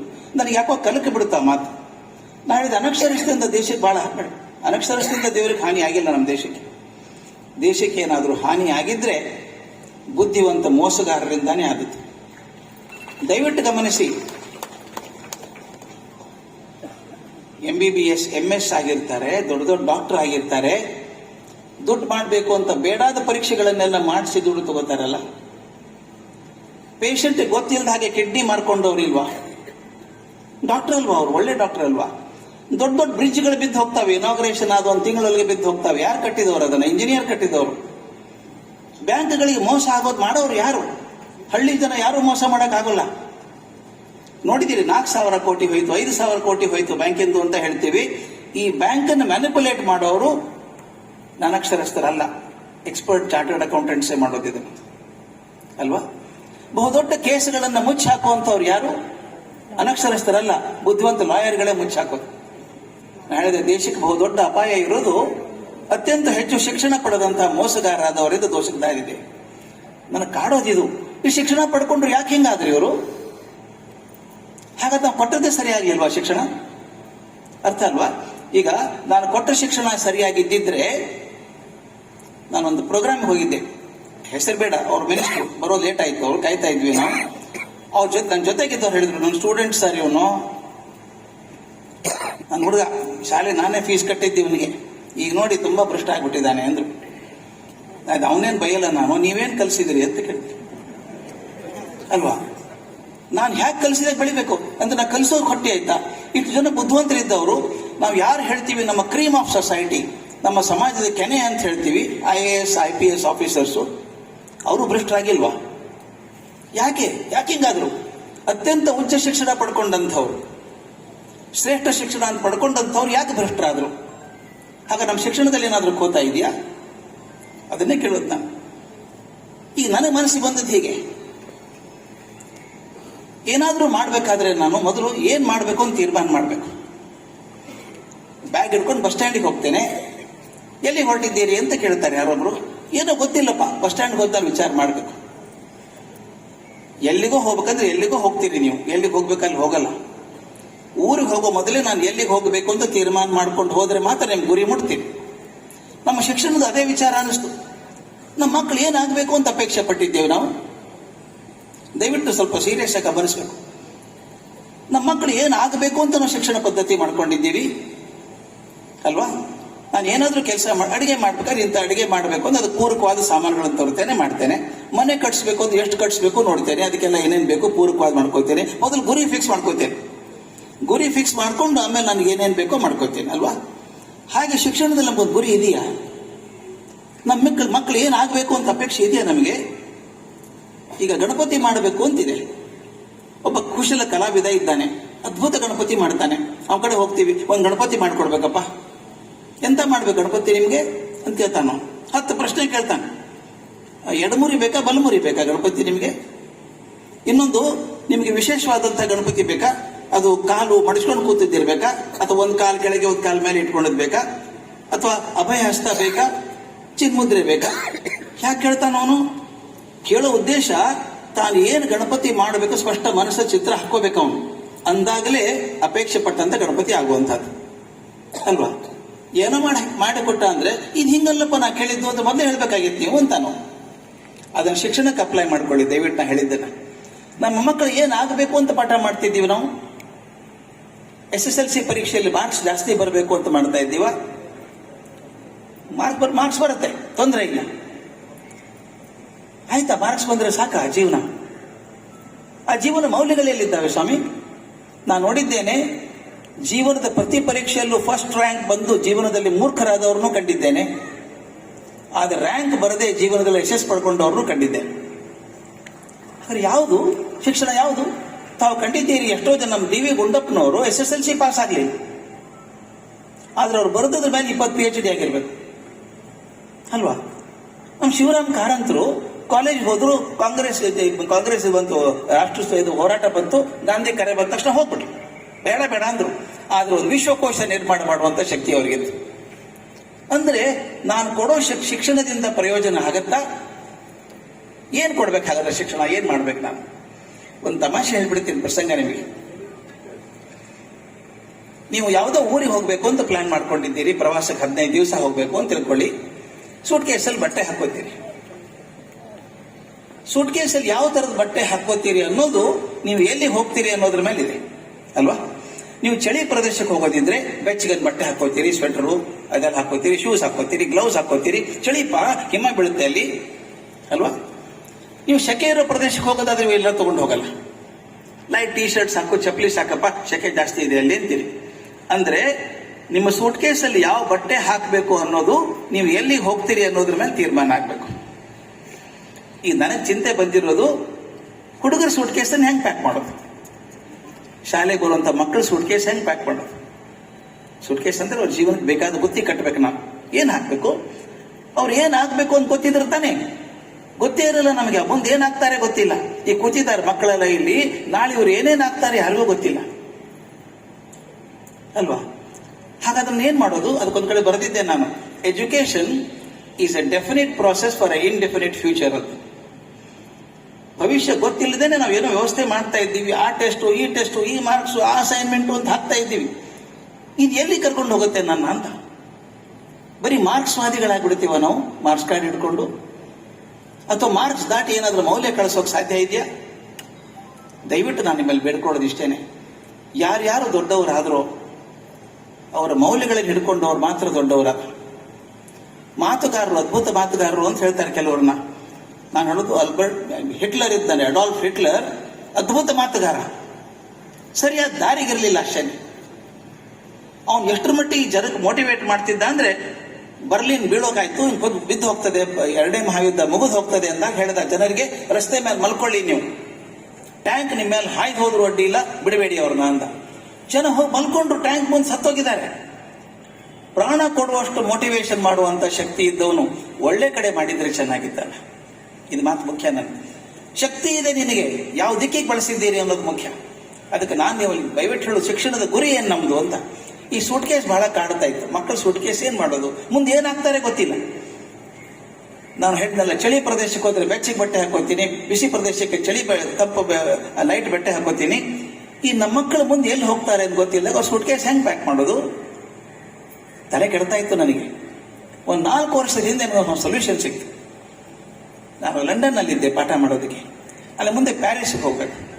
ಒಂದು ಅದ್ಭುತ ಇದೆ, ಅದೊಂದು ಪವಾಡ. ಅದು ನಾನು ಕೇಳಿದ್ರೆ, ಸಮುದ್ರದ ಕೆಳಗೆ ಒಂದು ಟ್ರೈನ್ ಮಾಡಿದ್ದಾರೆ, ಡೈರೆಕ್ಟ್ಲಿ ಲಂಡನ್ ನಿಂದ ಪ್ಯಾರಿಸ್ಗೆ ಹೋಗುತ್ತೆ. ಅದು ಸಮುದ್ರ ಕೆಳಗೆ ಹೋಗುತ್ತೆ, ಅದ್ಭುತ ಅದು. ನಾನು ನನ್ನ ಹೆಂಡತಿ ಇಬ್ರು ಹೋಗಿ ಕೂತ್ಕೊಂಡ್ವಿ ಲಂಡನ್ ಅಲ್ಲಿ, ಟ್ರೈನಲ್ಲಿ ಕೂತ್ಕೊಂಡ್ವಿ. ಟ್ರೈನ್ ಹೊರಟೊಂದು 5 ನಿಮಿಷ ಆಗಿರ್ಬೇಕು. ಒಂದು 8 ಜನ ಹುಡುಗರು ಹುಡುಗಿಯರು, ಎಲ್ಲ 25ರಿಂದ 35 ವರ್ಷದವರು, ಎಲ್ಲ ಬರ್ಮೋಡ ಹಾಕೊಂಡಿದ್ದಾರೆ. ಹೇಗೆ ಒಂದು ಬ್ಯಾಕ್ ಪ್ಯಾಕ್ ಇರುತ್ತಲ್ಲ, ಹಾಕೊಂಡು ಗಲ ಗಲ ಗಲ ನಕ್ಕೊಂಡು ಹೊಡ್ಕೊಂಡು ಬಂದ್ರು. ಎಲ್ಲ ಕಂಪಾರ್ಟ್ಮೆಂಟ್ ಅಲ್ಲಿ ಕೂತ್ಕೊಂಡ್ರು. ನನ್ನ ಪಕ್ಕ ಹುಡುಗಿ ಕೂತ್ಕೊಂಡ್ರು. ನಾನು ಬೇಗ ದೋಸ್ತಿ ಮಾಡ್ಕೋತೇನೆ ಎಲ್ಲರದು. ನಾನೊಂದು ಪ್ರಶ್ನೆ ಕೇಳಿದೆ ಆಕೆಗೆ, ಎಲ್ಲಿ ಹೊರಟಿದ್ದೀರಿ ಅಂತ. ಸರಿ ಪ್ರಶ್ನೆ ತಾನೇ, ನಾನು ಟ್ರೈನಲ್ಲಿ ಹೋಗೋರಿಗೆ ಏನು ಕೇಳ್ಬೇಕಲ್ವಾ, ಎಲ್ಲಿ ಹೊರಟಿದ್ದೀರಿ ಅಂತ ಕೇಳಿದೆ. ಆಕೆ ನನ್ನ ಕಡೆ ಕೂಡ ಆಶ್ಚರ್ಯದಿಂದ ನೋಡ್ಬಿಟ್ಟು, ಎಲ್ಲಿಗೆ ಹೋಗೋದಾ ಜಾನ್, ಎಲ್ಲಿಗೆ ಹೋಗ್ತೀವಿ ನಾವು ಅಂತ ಮುಂದೆ ಕೂತವನ್ ಕೇಳಿದ್ದು. ಅವನು ಪ್ಯಾರಿಸ್ ಅಂದ. ಈಕೆ ಪ್ಯಾರಿಸ್ ಹೋಗ್ತೀವಿ, ನೀನು ಗೊತ್ತಿರ್ಲಿಲ್ವಾ ಅಂತ ಕೇಳಿದೆ. ನಾನು ಗೊತ್ತೇ ಇರಲಿಲ್ಲ ಅಂದು. ಮತ್ತೆ ಇಲ್ಲಿ ಯಾಕೆ ಬಂದೆ ಟ್ರೈನಲ್ಲಿ ಅಂತ ಕೇಳಿದೆ. ನಾವೊಂದು ಗ್ಯಾಂಗ್ ಇದೆ ನಮ್ದು, 15-20 ಜನದ್ದು. ನಾವು ಒಂದು 8 ದಿವಸ ರಜೆ ಹಾಕ್ಬಿಡ್ತೀವಿ, ಸೀದಾ ಸ್ಟೇಷನ್ಗೆ ಬರ್ತೀವಿ, ಯಾವ ಮೊದಲೇ ಟ್ರೈನ್ ಸಿಗುತ್ತೆ ಅಲ್ಲಿ ಕೂತ್ಕೊಂಡ್ಬಿಡ್ತೀವಿ, ಕಡೆ ಸ್ಟೇಷನ್ ಇಳ್ಕೊಂಡ್ಬಿಡ್ತೀವಿ. ನಾವೆಲ್ಲ ಪತ್ರಕರ್ತರು, ಪತ್ರ ಆರ್ಟಿಕಲ್ ಬರೆಯೋರು, ಜನ ಹೇಗಿದ್ದಾರೆ ಬರೆಯೋರು. ಅಲ್ಲಿ ಇಳ್ಕೋತೀವಿ, 8 ದಿವಸ ಇದ್ದು ಅದ್ರ ಬಗ್ಗೆ ಆರ್ಟಿಕಲ್ ಬರೋದು, ಪೇಪರ್ ಬರೋದು, ಬರ್ತೀವಿ. ಯಾವ ಊರು ಮುಖ್ಯ ಅಲ್ಲ ನಮಗೆ ಅಂದ್ರು. ನನಗೆ ಸೂಟ್ ಕೇಸ್ ಕಾಡ್ತಾ ಇತ್ತಲ್ಲ. ಆಕೆನ್ ಕೇಳಿದೆ, ಎಲ್ಲಿಗೆ ಹೋಗ್ತೀರಿ ಅಂತ ಗೊತ್ತಿಲ್ಲ, ನಿಮ್ ಬ್ಯಾಕ್ ಹೆಂಗ್ ಪ್ಯಾಕ್ ಮಾಡ್ಕೊಂಡ್ರಿ, ಚಳಿ ಇರ್ತದೋ ಬಿಸಿ ಇರ್ತದೋ ಗೊತ್ತಿಲ್ಲ ನಮ್ಗೆ ಅಂದೆ. ಅದೇನು ತೊಂದರೆ ಇಲ್ಲ ಸರ್ ಅಂದಾಗೆ. ತೊಂದರೆ ಇಲ್ಲ, ಬೆಚ್ಚಗಿನ ಬಟ್ಟೆ 1-2 ಹಾಕೊಂಡಿರ್ತೀನಿ, ಲೈಟ್ ಟಿ ಶರ್ಟ್ 1-2 ಹಾಕೊಂಡಿರ್ತೀನಿ, ಚಪ್ಪಲಿನೂ ಇದೆ, ಶೂಸು ಇದೆ. ಚಳಿ ಆದ್ರೆ ಅದನ್ನ ಹಾಕೋತೀನಿ, ಶಕೆ ಆದ್ರೆ ಇದನ್ನ ಹಾಕೋತೀನಿ ಅಂದ್ರು. ಹೌದಲ್ಲ, ನಾವು ಮಕ್ಕಳನ್ನ ಹಂಗೆ ತಯಾರು ಮಾಡ್ಬೇಕಲ್ವಾ? ಯಾವುದೇ ಪರಿಸ್ಥಿತಿ ಕೂಡ ಅವ್ರು ಹೆದರ್ಲಾರ್ದಂಗೆ ಬದುಕು ಹಂಗೆ ಕೊಡ್ಬೇಕಾಗತ್ತೆ. ಇದು ಮುಖ್ಯ, ಬಹಳ ಮಕ್ಕಳಿಗೆ ತಯಾರು ಮಾಡ್ಬೇಕಾದದ್ದು ಅದು. ದಯವಿಟ್ಟು ತಿಳ್ಕೊಳ್ಳಿ, ನಾನು ಕೈ ಮುಗಿದು ಹೇಳ್ತೀನಿ. ನನ್ನ 52ನೇ ವರ್ಷ ಪಾಠ ಮಾಡ್ತಿರೋದು ನಾನಿದು. 72 ಇಸ್ವಿಗೆ ಪಾಠ ಮಾಡೋಕೆ ಶುರು ಮಾಡಿದ್ದು ನಾನು. ಇವತ್ತಿಗೂ ಹೇಳ್ತೀನಿ ನಾನು, ನೀವು ಕಲಿತಂತ ವಿಷಯ, ಪರೀಕ್ಷೆಗೋಸ್ಕರ ಬರೆದಂತ ವಿಷಯ 3 ತಿಂಗಳ ಮೇಲೆ ತಲೆಗಿರೋಲ್ಲ, ಯಾರಿಗೂ ನೆನಪಿರಲ್ಲ. ಆದ್ರೆ ಶಾಲೆಯಲ್ಲಿದ್ದ ಕಲಿತಂತ ಮೌಲ್ಯಗಳು ಮಾತ್ರ ಜೀವನ ಪರ್ಯಂತ ನಿಮ್ ಜೊತೆಗಿರ್ತಾರೆ. ಒಂದು ಮಾತು ಮಕ್ಕಳಿಗೆ ಹೇಳಬೇಕಿಲ್ಲಿ. ಕೆಲವೊಂದ್ಸಲ ಶಿಕ್ಷಕರು ಬೈತಾರೆ ನಿಮ್ಮನ್ನ, ಯಾಕೆ ಹಂಗ್ ಮಾಡಿದೆ ಅಂತ ಚೆನ್ನಾಗಿ ಬೈತಾರೆ. ಬೇಜಾರು ಮಾಡ್ಕೋಬೇಡಿ, ಯಾಕಂದ್ರೆ ಆ ಕ್ಷಮ ನಿಮ್ಗೆ ಗೊತ್ತಿರಲ್ಲ. ಮುಂದೆ 20 ವರ್ಷ ಆದ್ಮೇಲೆ ಗೊತ್ತಾಗುತ್ತೆ, ಅದೇ ಕ್ಷಣದಲ್ಲಿ ನಿಮ್ ಜೀವನ ದೊಡ್ಡ ತಿರುವು ಸಿಕ್ಕಿತ್ತು ನಿಮಗೆ ಅಂತ. ನಾನು ಧಾರವಾಡದಲ್ಲಿ ಒಂದು ದೊಡ್ಡ ಕೆ ಬೋರ್ಡ್ಸ್ ಹೈಸ್ಕೂಲ್ ಅಂತ ಒಂದು ಹೈಸ್ಕೂಲ್, ಅಲ್ಲಿ ಓದ್ತಾ ಇದ್ದೆ ನಾನು. ನಮ್ಗೊಬ್ಬ ಹೆಡ್ ಮಾಸ್ಟರ್ ಇದ್ರು, SG ನಾಡಿಗೇರ್ ಅಂತ ಹೆಡ್ ಮಾಸ್ಟರ್. ನೀವು ದುರ್ವಾಸ ಅಂತ ಕೇಳಿರ್ಬೇಕು ಪುರಾಣ ಕಥೆಗಳಲ್ಲಿ. ಭಾರಿ ಶಾಪ ಕೊಡುವಂತ ಮನುಷ್ಯ, ಕೋಪಿಷ್ಟ. ಅವನಿಗಿಂತ 100% ಕೋಪಿಷ್ಟ ನನ್ನ ಪ್ರಿನ್ಸಿಪಾಲ್. ಎದುರಿಗೆ ಬಂದ್ರೆ ಮೊದಲು ಕಪಾಳಿ ಹೊಡೆಯೋದು, ಏನ್ ನಿನ್ನ ಹೆಸರು ಅಂತ ಕೇಳುದು. ಹೊಡೆದ್ಮೇಲೆ ನೀನ ಅವನ್ ಕಳ್ಸಾಕಾದ್ರೆ ಈ ತರ ಹೊಡೆಯುವಂತ ಮನುಷ್ಯ. ಬಹಳ ಹೆದರಿಕೆ ನಮಗೆ ಅವ್ರು ಕಂಡ್ರೆ. ನಾನು ಕ್ಲಾಸಲ್ಲಿ ಕೂತಿದ್ದೀನಿ, 9ನೇ ಕ್ಲಾಸಲ್ಲಿ. ಒಂದು ಚೀಟಿ ಬಂತು, ಕ್ಲಾಸ್ ಮುಗಿದ ತಕ್ಷಣ ಹೆಡ್ ಮಾಸ್ಟರ್ನ ಭೇಟಿ ಆಗ್ಬೇಕಂತೆ ಅಂತ. ಹೆಡ್ ಮಾಸ್ಟರ್ನ ಭೇಟಿಗೆ ಆಗೋದ್ರೆ ಕೋರ್ಟ್ ಮಾರ್ಷಲ್ ಹೋದಂಗೆ ನಮಗೆಲ್ಲ ಬಹಳ ಹೆದರಿಕೆ. ತಲೆಗೆ ಹೋಗ್ತಾನೆ ಇಲ್ಲ ಮೇಸ್ಟ್ ಹೇಳಿದ್ದನ್ನ. ಹೆಡ್ ಮಾಸ್ಟರ್ ಯಾಕೆ ಕರೆದ್ರು, ನಾ ಏನ್ ಮಾಡಿದೆ, ಹೊಡಿತಾರೆ ಗ್ಯಾರಂಟಿ ನನಗೆ ಅನ್ಕೊಂಡು ಹೆದರ್ಕೊಂಡು ಕ್ಲಾಸ್ ಮುಗಿದ ತಕ್ಷಣ ಹೋದೆ. ನಿಮ್ ಕಣ್ಮುಂದ್ ಚಿತ್ರ ಬರುತ್ತೆ, ಹೆಡ್ ಮಾಸ್ಟರ್ ಅಲ್ಲಿ ಕೂತಿದ್ದಾರೆ, ಮುಂದೆ ಟೇಬಲ್, ಮುಂದೆ 3 ಚೇರ್ ಇದಾವೆ ಗೆಸ್ಟ್ ಕೊಡೋದಕ್ಕೆ. ನಾನು ಹೆದರ್ಕೊಂಡು ಬಾಗಿಲಲ್ಲಿ ಹೋಗಿ, ಸರ್ ಕರೆದಿರುತ್ತೆ ಸರ್ ಅಂದೆ. ಒಳಗ್ ಬಾಯಿಲೆ ಅಲ್ಲಿ ನಿಂತ್ಕೊಂಡೆ. ನೋಡೋ, ಮುಂದಿನ ವಾರ ಇಂಟರ್ ಸ್ಕೂಲ್ ರೆಸಿಟೇಷನ್ ಕಾಂಪಿಟೇಷನ್ ಇದೆ, ನೀ ನಮ್ಮ ಶಾಲೆ ಪರವಾಗಿ ಹೋಗ್ಬೇಕು. ಜೂಲಿಯಸ್ ಸೀಸರ್ದಲ್ಲಿ ಆಂಟೋನಿ ಸ್ಪೀಚ್ ಮಾಡ್ಬೇಕು ನೀನು ಅಂದ್ರು. ನನಗೆ ಅವು ಯಾವ ಆಂಟೋನಿ ಗೊತ್ತಿಲ್ಲ, ಮಾಡ್ಬೇಕು ಅಂದ್ರು. ನನಗೆ ಮೊದಲೇ ಪಬ್ಲಿಕ್ ಮಾತಾಡೋಕೆ ಹೆದರಿಕೆ ಬಹಳ ಇತ್ತು. ನಾನು ಸರ್ ನನಗೆ ಬೇಡ ಸರ್ ಅಂದೆ. ನೀವು ಕೇಳಿರ್ಬೇಕು, ನಮ್ಮ ಹೆಗ್ಗಡ ದೇವನ ಕಡೆ ನಾನು ಮೇಲೆ ಹೋಗ್ತೀನಿ, ಹೆಗ್ಗಡ ದೇವನ ಕೋಟೆ ಇದೆಯಲ್ಲ, ಕಾಡಾನೆಗಳು ಬರ್ತಾವಲ್ಲಿ. ಅವು ಕಾಡಾನೆ ಚಾರ್ಜ್ ಮಾಡತ್ತಂತೆ, ಅಟ್ಯಾಕ್ ಮಾಡತ್ತಂತೆ. ಅದು ಒಮ್ಮೆ ಮಾಡಲ್ಲ, ಅದು ಸೂಚನೆ ಕೊಡತ್ತೆ ಅಟ್ಯಾಕ್ ಮಾಡ್ತೀನಂತ. ಮೊದಲೇನ್ ಮಾಡುತ್ತೆ, ಕಾಲಿಂದ ಕರ ಕರ ಕರ ಮಣ್ಣು ಕೆರೀತದೆ. 2ನೇ ಸೊಂಡ್ಲ ಮೇಲೆತ್ತಿ ಗೀಳಿಡ್ತವೆ. ತಿಳ್ಕೋಬೇಕು ನೀವು ಬುದ್ಧಿವಂತರ, ಅದ್ರಲ್ಲಿ ಇರಬಾರ್ದು, ಓಡ್ ಹೋಗ್ಬೇಕು. ನಮ್ಮ ಹೆಡ್ ಮಾಸ್ಟರ್ದು ಹಾಗೇನೆ, ಅವರು ಇಂಡಿಕೇಶನ್ ಕೊಡ್ತಾರೆ. ನಾನು ಬೇಡ ಸರ್ ಅಂದ ತಕ್ಷಣ ಕುರ್ಚಿ ಬಿಟ್ಟು ಮುಂದೆ ಬಂದ್ರು. ತಿಳ್ಕೋಬೇಕಾಗಿತ್ತು ನಾನು. ಏನಂದಿ ಅಂದ್ರು. ನಾ ಇದೆ ಸರ್, ನನಗೆ ಹೆದರಿಕೆ ಸರ್ ಮಾತಾಡೋದಕ್ಕೆ, ನನ್ಕಿಂತ ಚೆನ್ನಾಗಿ ಮಾತಾಡೋರು ಇಷ್ಟೇ ಅಂದಿದ್ದೀನಿ, ಸೆಂಟೆನ್ಸ್ ಪೂರ ಮಾಡಿಲ್ಲ. ಎಡಗ ಎತ್ತಿ ಪಟಾರ್ ಅಂತ ಪಾಳಿ ಹೊಡೆದ್ರು. ಇನ್ನೂ ಚುರು ಆಯ್ತು ಕನ್ಯೆನಂತ ಹೊಡೆದ್ಬಿಟ್ಟು, ಏಯ್ ಮೂರ್ಖ, ಹೋಗೋ ಪ್ರಾಕ್ಟೀಸ್ ಮಾಡ್ಕೊ ಹೋಗು ಅಂದ್ರು. ಈ ನಿಂತ್ರೆ ಇನ್ನೊಂದು ಬೀಳ್ತದೆ ಅಂತ ಗೊತ್ತು ನನಗೆ. ವಾಪಸ್ ಮನೆಗೆ ಹೋದೆ. ಆಗಿನ ಕಾಲ ಹೇಗಿತ್ತು ಮಕ್ಕಳೇ ಅಂದ್ರೆ, ಶಿಕ್ಷಕರು ಹೊಡೆದ್ರೆ ಮನೆಗೆ ಹೋಗಿ ಹೇಳ್ತಿರ್ಲಿಲ್ಲ ನಾವು. ಹೇಳಿದ್ರೆ 2 ಬೀಳ್ತಾ ಇತ್ತು. ಏನೋ ಮಾಡಿರ್ಬೇಕು, ಅದಕ್ಕೆ ಸರಿಯಾಗಿ ಮಾಡಿದ್ದಾರೆ ಹೆಡ್ ಮಾಸ್ಟರ್ ಅಂತ. ನಮ್ಮ ಅಕ್ಕನಿಗೆ ಹೇಳಿದೆ, ಪ್ರಾಕ್ಟೀಸ್ ಮಾಡ್ಕೊಂಡು ಹೋಗೋ ಒಂದು. ಕೂತು ಬಾಯ್ಪಾಟ್ ಮಾಡಿದೆ. ಅವ್ ಯಾವ ಜನ್ಮದ ಸಂಬಂಧಿನೋ ಗೊತ್ತಿಲ್ಲ ಆಂಟೋನಿ, ಅದನ್ನು ಓದಿ ಬಾಯ್ಪಾಟ್ ಮಾಡ್ಕೊಂಡೆ. 2 ದಿವಸಕ್ಕೆ ಹೋಗ, ಅವ್ರ ಮುಂದೆ ಓದ್ಬೇಕು ನಾನು. ಓದೋ ಅಂದ್ರು. ಈ ಕನ್ನಡಕ ತಲೆ ಮೇಲೆ ಇಟ್ಕೊಂಡ್ರು. ಅದು ಯಾಕೋ ಏನೋ ಕಣ್ಣಿಲ್ಲೇ ಕನ್ನಡ ಕೈಲಿ ಇರೋದು, ಅದು ಹೇಳುವಂದ್ರು. ನಾನು ಹಿಡ್ಕೊಂಡು ಶುರು ಮಾಡಿದೆ. Friends, Romans and countrymen, lend me your ears ಅಂತ ಶುರು ಮಾಡಿದೆ. Stop, nonsense, there is a comma there ಅಂದ್ರು. ಪುಸ್ತಕ ನನ್ನ ಕೈಯಲ್ಲಿದೆ, ಕಾಮ ಅವ್ರಿಗೆ ಕಾಣಿಸ್ತಾ ಇದೆ. ನನಗೆ ಅವತ್ತೇ ಅರ್ಥ ಆದದ್ದು ಕಾಮ ಅಂದ್ರೆ ಏನು ಅಂತ. ಪಾಸ್ ಪಾಸ್ ಪಾಸ್ ಅಂತ ಕಲಿಸಿದ್ರು. 4 ಸಲ ರಿಹರ್ಸಲ್ ಮಾಡಿಸಿದ್ರು. ಚೆನ್ನಾಗಿತ್ತು, ಧೈರ್ಯ ಬಂತು. ಹೋದೆ ಕಾಂಪಿಟೇಷನ್ಗೆ. ನನ್ನ ಮೇಲೆ ಕರುಣೆನೋ ಏನೋ ಚೆನ್ನಾಗಿ ಗೊತ್ತಿಲ್ಲ, ಫಸ್ಟ್ ಪ್ರೈಸ್ ಬಂತು ನನಗೆ. ಈ ದೊಡ್ಡ ಕಪ್ ಕೊಟ್ಟರು, ಅದನ್ನು ತಗೊಂಡು ಶಾಲೆಗೆ ಬಂದೆ. ಖುಷಿ ಆಗತ್ತಲ್ಲ ಕಪ್ ಬಂದ್ರೆ. ಹೆಡ್ ಮಾಸ್ಟರ್ ಕೊಟ್ಟೆ. ನಮ್ಮಲ್ಲಿ ಪದ್ಧತಿ ಇತ್ತು, ಇಲ್ಲಿ ಹಂಗೆ ಇರಬೇಕು. ಕಪ್ ಏನಾದ್ರು ಬಂದ್ರೆ ಮರುದಿವಸ ಎಲ್ಲಾ ಹುಡುಗಿಯರು ನಿಂತಿರ್ತಾರೆ ಪ್ರೇಯರ್ ಟೈಮಲ್ಲಿ, ಅಸೆಂಬ್ಲಿ ಟೈಮಲ್ಲಿ. ಆ ಹೆಡ್ ಮಾಸ್ಟರ್ ಕರೆದು ಕಪ್ಪನ್ನು ಅವ್ರು ಕೊಡ್ತಾರೆ ಎಲ್ಲರ ಮುಂದೆ. ಅದೇನು ಪ್ರೌಡ್ ಮೊಮೆಂಟ್ ನಮಗೆಲ್ಲ. ಪಾರ್ವ ಮೇಲೆ ಅಂತ ಕರೆದ್ರು, ಹೋದೆ, ಆ ಕಪ್ ಕೊಟ್ಟರು. ಪ್ರಿನ್ಸಿಪಾಲ್ ಮುಂದೆ, ಹೆಡ್ ಮಾಸ್ಟರ್ ಮುಂದೆ ಮೈಕ್ ಇದೆ, ನಿಂತಿದ್ದೇನೆ. ನಿನ್ನೆ ಹೋಗಿದ್ದ ಇವನು, ಚೆನ್ನಾಗಿ ಮಾಡಿದ್ದಾನೆ, ಫಸ್ಟ್ ಪ್ರೈಸ್ ಬಂದಿದೆ, ಕೊಡಿ ಅವ್ನು ಕಪ್ ಕೊಡ್ಬೇಕು. ಕೊಟ್ಟರು. ಎಲ್ಲ ಹುಡುಗರು ಚಪ್ಪಾಳೆ ತಟ್ಟಿದ್ರು. ನಾನು ಇರೋದಕ್ಕಿಂತ 6 ಇಂಚ್ ಉದ್ದ ಆಗಿದ್ದೆ. ಮುಂದಿನ ಸೆಂಟೆನ್ಸ್ ಡೇಂಜರಸ್. ಮೈಕ್ ಇದೆ ಅಂತ ಮರ್ತಿದ್ರು, ಮುದ್ದಾಮ್ ಮಾಡಿದ್ರು ಗೊತ್ತಿಲ್ಲ ನನಗೆ. ಮೊನ್ನೆ ಕಪಾಳಿ ಹೊಡೆದದ್ದು ಬಹಳ ಜೋರಾಯ್ತೇನೋ ಅಂದ್ರು. ನಾನು ಬಿದ್ದು ಹೋದೆ. ಅಷ್ಟೊಂದು ಜನ ಹುಡುಗರು, ಆ ಹುಡುಗಿಯರಿದ್ದಾರೆ, ಅವ್ರ ಮುಂದೆ ಕೆನ್ನೆಗೆ ಹೊಡೆದಿದ್ದೀನಿ ಅಂತ ಹೇಳ್ತಾರಲ್ಲ ಇವರು, ಹೊಡೆದದ್ದು ಸರಿ ಅಂತ ಕೇಳ್ತಾರೆ.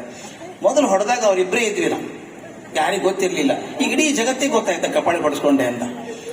ಇಷ್ಟು ಬೇಜಾರಾಯ್ತು ಮೇಷ್ಟ್ರ ಮೇಲೆ. ಆದರೆ ಇವತ್ತು ನಾನು ಯಾವುದೇ ಪ್ಲಾಟ್ಫಾರ್ಮ್ ನಿಂದ ಮಾತಾಡ್ಬೇಕಾದ್ರೆ ನಾನು ಅಡಿಗೆ ಮಾಸ್ಟರ್ ನೆನೆಸ್ಕೊಂಡೆ ಪಾಠ ಮಾಡ್ತೀನಿ. ಅವ್ರು ಹಾಗೆ ಮಾಡಿಲ್ಲದೆ ಹೋದ್ರೆ ನನ್ನ ಧೈರ್ಯನೇ ಬರ್ತಿರ್ಲಿಲ್ಲ. ಅದಕ್ಕೆ ಮಕ್ಕಳಿಗೆ ಹೇಳೋದು, ಶಿಕ್ಷಕರು ನಿಮ್ಗೆ ಯಾವುದಾದ್ರೂ ಶಿಕ್ಷೆ ಕೊಟ್ರೆ ನಿಮ್ಮ ಮೇಲೆ ದ್ವೇಷದಿಂದ ಅಲ್ಲ, ನಿಮ್ಮನ್ನು ಬದಲಾಯಿಸೋದಕ್ಕೆ, ನಿಮ್ಮನ್ನು ಒಳ್ಳೇದಾಗೋದಕ್ಕೆ. ನಿಮ್ಮಲ್ಲಿ ಶಕ್ತಿ ಇದೆ ಅಂತ ಗೊತ್ತಿದೆ ಅವರಿಗೆ, ಆ ಶಕ್ತಿ ಹೊರಗೆ ಬರಲಿ ಅಂತ ಮಾಡಿರ್ತಾರೆ. ಈಗ ಸೂಟ್ ಕೇಸ್ ಬಗ್ಗೆ ಹೇಳಿದ್ನಲ್ಲ ನಾನು, ಹಾಗಾದ್ರೆ ಏನು ಸೂಟ್ ಕೇಸಲ್ಲಿ ಹಾಕ್ಬೇಕಾಗಾದ್ರೆ ನನಗೆ ಖಾತ್ರಿ ಆಗಿದೆ. ಈಗ ನೀವು ಯಾವ ಪಾಠ ಮಾಡ್ತೀರೋ ಮಾಡಿ, ಫಿಸಿಕ್ಸೋ, ಕೆಮಿಸ್ಟ್ರಿನೋ, ಸೈನ್ಸೋ, ಸೋಷಿಯಲ್ ಸೈನ್ಸ್, ಯಾವುದಾದ್ರೂ ಪಾಠ ಮಾಡಿ, ಅದರ ಜೊತೆಗೆ ಮೌಲ್ಯಗಳನ್ನು ಹೇಳೋದು ಬಿಡಬೇಡಿ. ಎಷ್ಟು ಸುಲಭ ಗೊತ್ತಾ ಮೌಲ್ಯಗಳನ್ನ. ಪಾಠ ಬೇರೆ ಮೌಲ್ಯ ಬೇರೆ ಅಲ್ಲ, ಪ್ರತಿಯೊಂದು ಪಾಠದಲ್ಲಿ ಒಂದು ಮೌಲ್ಯ ಇದೆ. ಒಂದು ತಮಾಷೆ ಹೇಳ್ಬೇಕು. ನಾನು 6ನೇ ಕ್ಲಾಸಲ್ಲಿದ್ದಾಗ ನನ್ನ ಗುರುಗಳು ಬಂದು ಈ ಡೆಡ್ ಸಿ ಅಂತ ಹೇಳೋ, ಮೃತ ಸಮುದ್ರ ಅಂತ, ಸಮುದ್ರಗಳ ಬಗ್ಗೆ ಹೇಳ್ತಾ ಮೃತ ಸಮುದ್ರ ಅಂತ ಇರುತ್ತದೆ. ನಾನು ಕೇಳಿದೆ, ಸರ್ ಮನುಷ್ಯರು ಸಾಯ್ತಾರೆ, ಗಿಡ ಮರ ಸಾಯ್ತವೆ, ಸಮುದ್ರನೂ ಸಾಯ್ತಾವ ಸರ್? ಒಳ್ಳೆ ಮೇಷ್ಟ್ರು, ಪಾಪ ಪ್ರಾಮಾಣಿಕ ಮೇಷ್ಟ್ರು. ಗೊತ್ತಿಲ್ಲಪ್ಪ ನನಗೂ ಅದು ಮೃತ ಸಮುದ್ರ ಅಂತ, ಅದು ಹೆಂಗ್ ಸತ್ತೋಯ್ತೋ ಗೊತ್ತಿಲ್ಲ ನನಗೆ ಅಂದ್ರು ಬೆಸ್ಟ್. ಅದು ತಲೆಗೆ ಹೆಂಗ್ ಕೂತಿತ್ತು ನನಗೆ ಅಂದ್ರೆ, ಮುಂದೆ ನಾನು ರಿಸರ್ಚ್ ಮಾಡಿ ಪ್ರವಾಸ ಮಾಡ್ತಿರ್ಬೇಕಾದ್ರೆ ಇಸ್ರೇಲ್ಗೆ ಹೋಗಿದ್ದೆ. ಹೋದಾಗ ಅದನ್ನು ನೋಡಬೇಕು ಅಂತ ಹೋದೆ, ಆ ಮೃತ ಸಮುದ್ರ ನೋಡಬೇಕು ಅಂತ.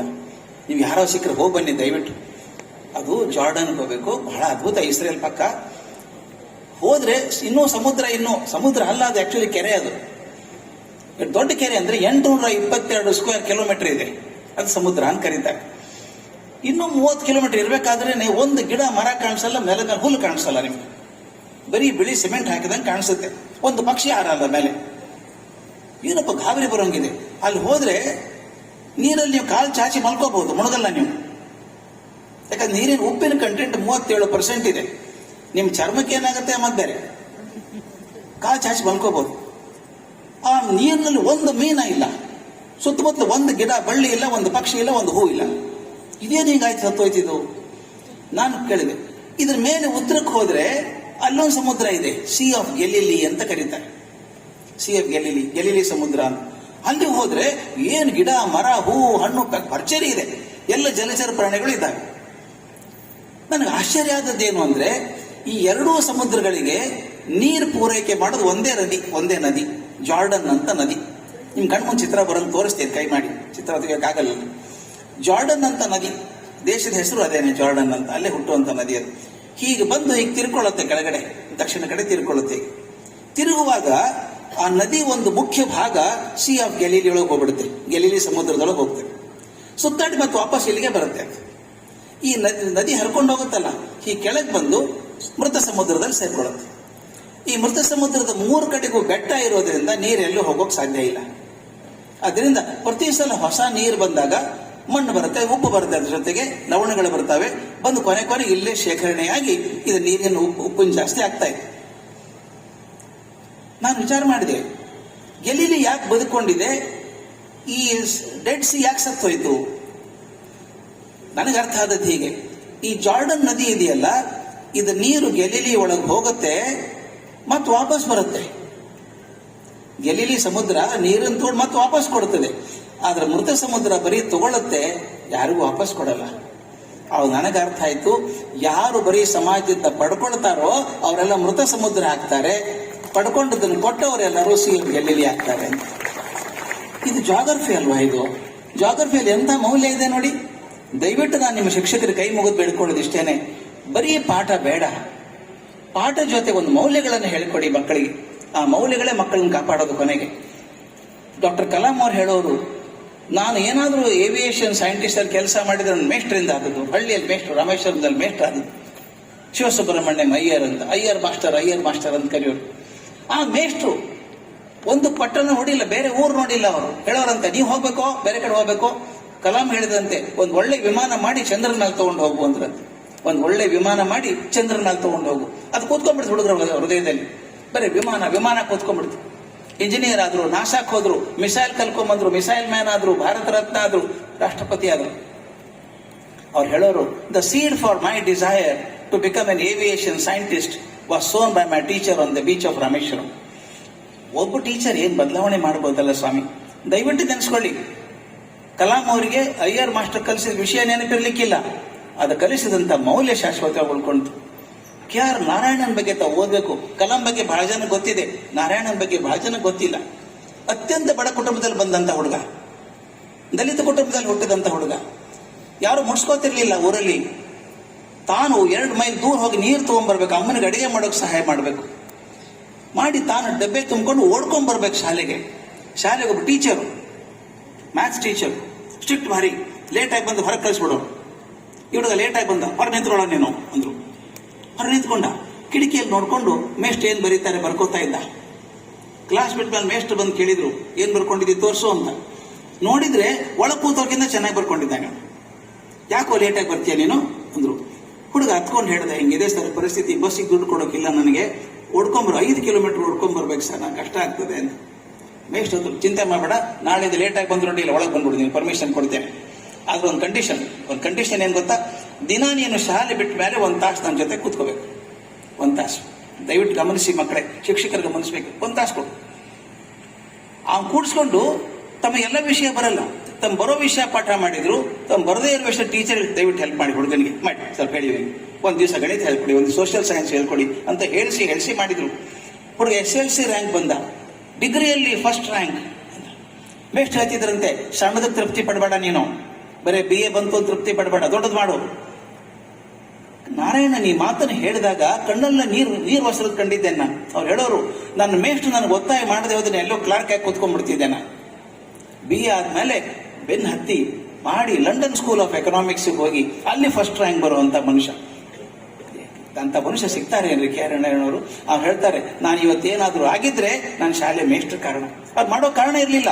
ದಿನ 1 ತಾಸು ಹುಡುಗನಿಗೋಸ್ಕರ ಯಾಕೆ ಕೊಡ್ಬೇಕು ಅವ್ರು? ನಾನು ಅಗೇನ್ ಹೇಳ್ತೀನಿ, ಅವ್ರು ಕಲಿಸಿದಂತ ಸೋಷಿಯಲ್ ಸೈನ್ಸ್ ನೆನಪಿರ್ಲಿಕ್ಕಿಲ್ಲ ನಾರಾಯಣನವರಿಗೆ. ಮೇಷ್ಟ್ರು ತನಗೋಸ್ಕರ ಸಮಯ ಕೊಟ್ರಲ್ಲ, ಪ್ರೀತಿ ಕೊಟ್ರಲ್ಲ. ಕೊನೆಗೆ ಉಳಿಯೋದು ಪ್ರೀತಿ ಒಂದೇ ಸ್ನೇಹಿತರೆ, ಉಳಿದಿದ್ದು ಯಾವುದು ಉಳಿಯಲ್ಲ. ಅದರಿಂದ ದಯವಿಟ್ಟು ನಮ್ಮ ಮಕ್ಕಳು ಹೇಗಾಗಬೇಕು ಅಂತ ಯಾಕೆ ಹೇಳ್ತೀನಿ ಅಂದ್ರೆ, ಗಣಪತಿ ಮಾಡೋದು ಹೇಳ್ತೇನೆ ಆಗ್ಲೇ. ಗಣಪತಿ ಮಾಡ್ಬೇಕಾದ್ರೆ ಮೊದಲು ನಾನು ಚಿತ್ರ ಕೊಡ್ಬೇಕು ಅವ್ರಿಗೆ ಏನಾಗ್ಬೇಕು ಅಂತ. ಮಣ್ಣು ಚೆನ್ನಾಗಿದೆ, ಆದ್ರೆ ಕಲಾವಿದನಿಗೆ ಸರಿಯಾಗಿ ಮಾಡೋಕ್ ಬರದೆ ಹೋದ್ರೆ ಆಗಲ್ಲ, ಗಣಪತಿ ಆಗಲ್ಲ. ಮಣ್ಣಿದೆ, ಚಿತ್ರ ಕಣ್ಮುಂದಿದೆ, ಆದ್ರೆ ಮಾಡೋ ಕೌಶಲ್ಯ ಇಲ್ಲ.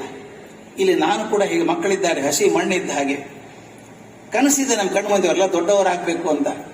ಆ ಕೌಶಲ್ಯ ಇರುವಂತಹ ಕಲಾವಿದರು ಅಂದ್ರೆ ನಾವು ಶಿಕ್ಷಕರು ನಾವು ಮಾತ್ರ ಮಾಡಬಹುದಾದ ಬದಲಾವಣೆ. ಇದನ್ನ ದಯವಿಟ್ಟು ತಿಳ್ಕೊಳ್ಳಿ. ಎಸ್ಪೆಷಲಿ ಗ್ರಾಮಾಂತರ ಪ್ರದೇಶದಿಂದ ಬರುವಂತಹ ಮಕ್ಕಳಿಗೆ ಬೇರೆ ಸೋರ್ಸ್ ಸಿಗಲ್ಲ ನಿಮ್ಗೆ ಬೇರೆ ಮಾಡೋದಕ್ಕೆ. ಇಲ್ಲಿ ನಿಮಗೆ ಮಾರ್ಗದರ್ಶನ ಮಾಡಬಹುದಾದವರು ಇಬ್ಬರೇ, ಮನೆಯ ತಂದೆ ತಾಯಿ, ಶಾಲೆಯಲ್ಲಿ ಶಿಕ್ಷಕರು. ಇವರಿಬ್ಬರೇ ಮನಸ್ಸನ್ನು ಬದಲಾಯಿಸುವಂತವರು, ಚೇಂಜ್ ಮಾಡುವಂತವ್ರು, ಬೆಳೆಸುವಂತವ್ರು. ಅದರಿಂದ ಈ ಸಮಾಜದ ಕಲಾವಿದ ಆದಂತ ಶಿಕ್ಷಕರು ನಾವು ಆಗ್ಬೇಕು. ಶಿಕ್ಷಕರು ಮೌಲ್ಯಗಳನ್ನ ಕಲಿಸಬೇಕು ಅಂತ ಹೇಳಬೇಕು ಅಂತ ಹೇಳಿದೆ. ಕಲಿಸೋದು ಹೇಗೆ? ಮೌಲ್ಯವನ್ನು ಓದಿದ್ರಾಗಲ್ಲ, ಒಂದು ಕತೆ ಓದ್ಬಿಟ್ಟಿದ ಮೌಲ್ಯ ಇದೆ ನೋಡು ಅಂತ ಹೇಳೋದಲ್ಲ. ಮೌಲ್ಯಗಳನ್ನು ಯಾವತ್ತೂ ಭಾಷಣ ಮಾಡಿ ಕಲಿಸೋಕ್ಕಾಗಲ್ಲ, ಆರ್ಟಿಕಲ್ ಬರೆದು ಕಲಿಸೋಕ್ಕಾಗಲ್ಲ, ನಡೆದೇ ತೋರಿಸ್ಬೇಕಾಗತ್ತೆ. ನಾ ಸಾಮಾನ್ಯವಾಗಿ ಎಲ್ಲ ಕಡೆ ಪ್ರಯೋಗ ಮಾಡ್ತೀನಿ. ಇವತ್ತು ಮಾಡ್ಬಿಡಬೇಕು ಅಂದ್ಕೊಂಡಿದ್ದೀನಿ. ಮಾಡ್ಲಾ ಒಂದು ಸಣ್ಣ ಪ್ರಯೋಗ ಮಾಡ್ಲಾ? ನೀವೆಲ್ಲ ಒಪ್ಕೊಂಡ್ರೆ ಸಣ್ಣ ಪ್ರಯೋಗ, 30 ಸೆಕೆಂಡಲ್ಲಿ ಆಗುವಂತ ಪ್ರಯೋಗ. ಹಿಂದೆ ಮಾಡಿಸಿದ್ದೀನಿ ಅದನ್ನ.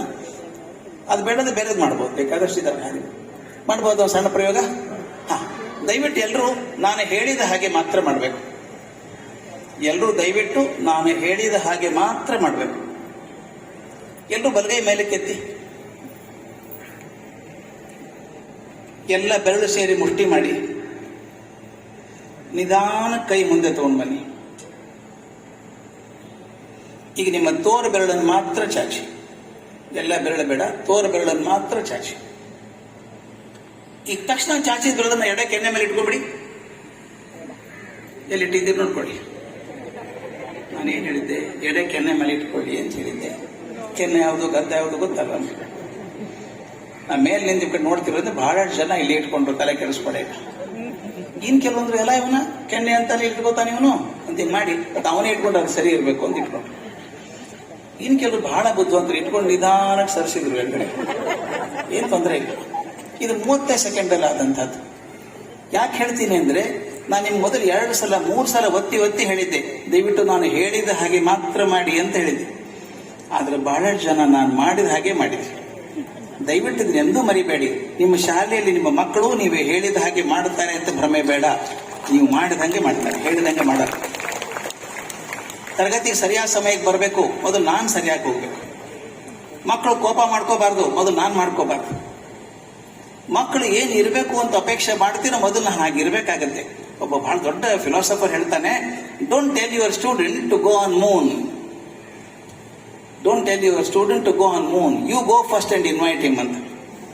ನಿನ್ನ ವಿದ್ಯಾರ್ಥಿಗೆ ಚಂದ್ರನ ಮೇಲೆ ಹೋಗು ಅಂತ ಹೇಳಬೇಡಿ, ನೀನ್ ಮೊದಲು ಹೋಗಿ ಕರೆಯವರು. ನಾನು ಹೇಳೋದು ಸುಲಭ, ಮಾಡೋದು ಕಷ್ಟ. ಆದ್ರೆ ಮಕ್ಕಳ ಮನಸ್ಸಲ್ಲಿ ಉಳಿಯೋದು ನೀವು ಮಾಡಿದ್ದು ಉಳಿತದೆ ಹೊರತಾಗಿ ನೀವು ಹೇಳಿದ್ದು ಯಾವುದು ಉಳಿಯಲ್ಲ. ಡಿಕ್ಷನ್ ಇದೆ ಎಜುಕೇಶನ್ ನಲ್ಲಿ, I here, I forget, I C, I remember, I do, I understand ಅಂತ. ಕೇಳಿದ್ದು ಮರೆತು ಹೋಗುತ್ತೆ, ನೋಡಿದ್ದು ಸ್ವಲ್ಪ ದಿವಸ ನೆನಪಿರುತ್ತೆ, ಮಾಡಿದ್ದು ಎಂದೂ ಮರೆಯಲ್ಲ. ನಿಮ್ ಜೀವನನ ನೋಡ್ಕೊಳ್ಳಿ. ಶಿಕ್ಷಕರು ಜನ ಇದ್ದೀರಿ, ನೀವು ಶಾಲೆಯಲ್ಲಿ ಓದುವಾಗ 6ನೇ 7ನೇ ಕ್ಲಾಸ್ 8ನೇ ಕ್ಲಾಸ್ ಇದ್ದಾಗ ಯಾವುದೋ ಒಂದು ಡಿಬೇಟ್ ಕಾಂಪಿಟೇಷನ್, ಸ್ಪೋರ್ಟ್ಸ್ ಅಲ್ಲೋ ನಾಟಕದಲ್ಲೋ ಭಾಗವಹಿಸಿದ್ರಿ. ನೀವು ಕಲಿತಂತ ವಿಷಯ ಮರೆತು ಹೋಗಿದ್ರು ಕೂಡ ಆ ನಾಟಕ ಮರೆತಿಲ್ಲ, ಪ್ರವಾಸ ಮರೆತಿಲ್ಲ, ಆ ಚಟುವಟಿಕೆ ಮರೆತಿಲ್ಲ ನಿಮಗೆ.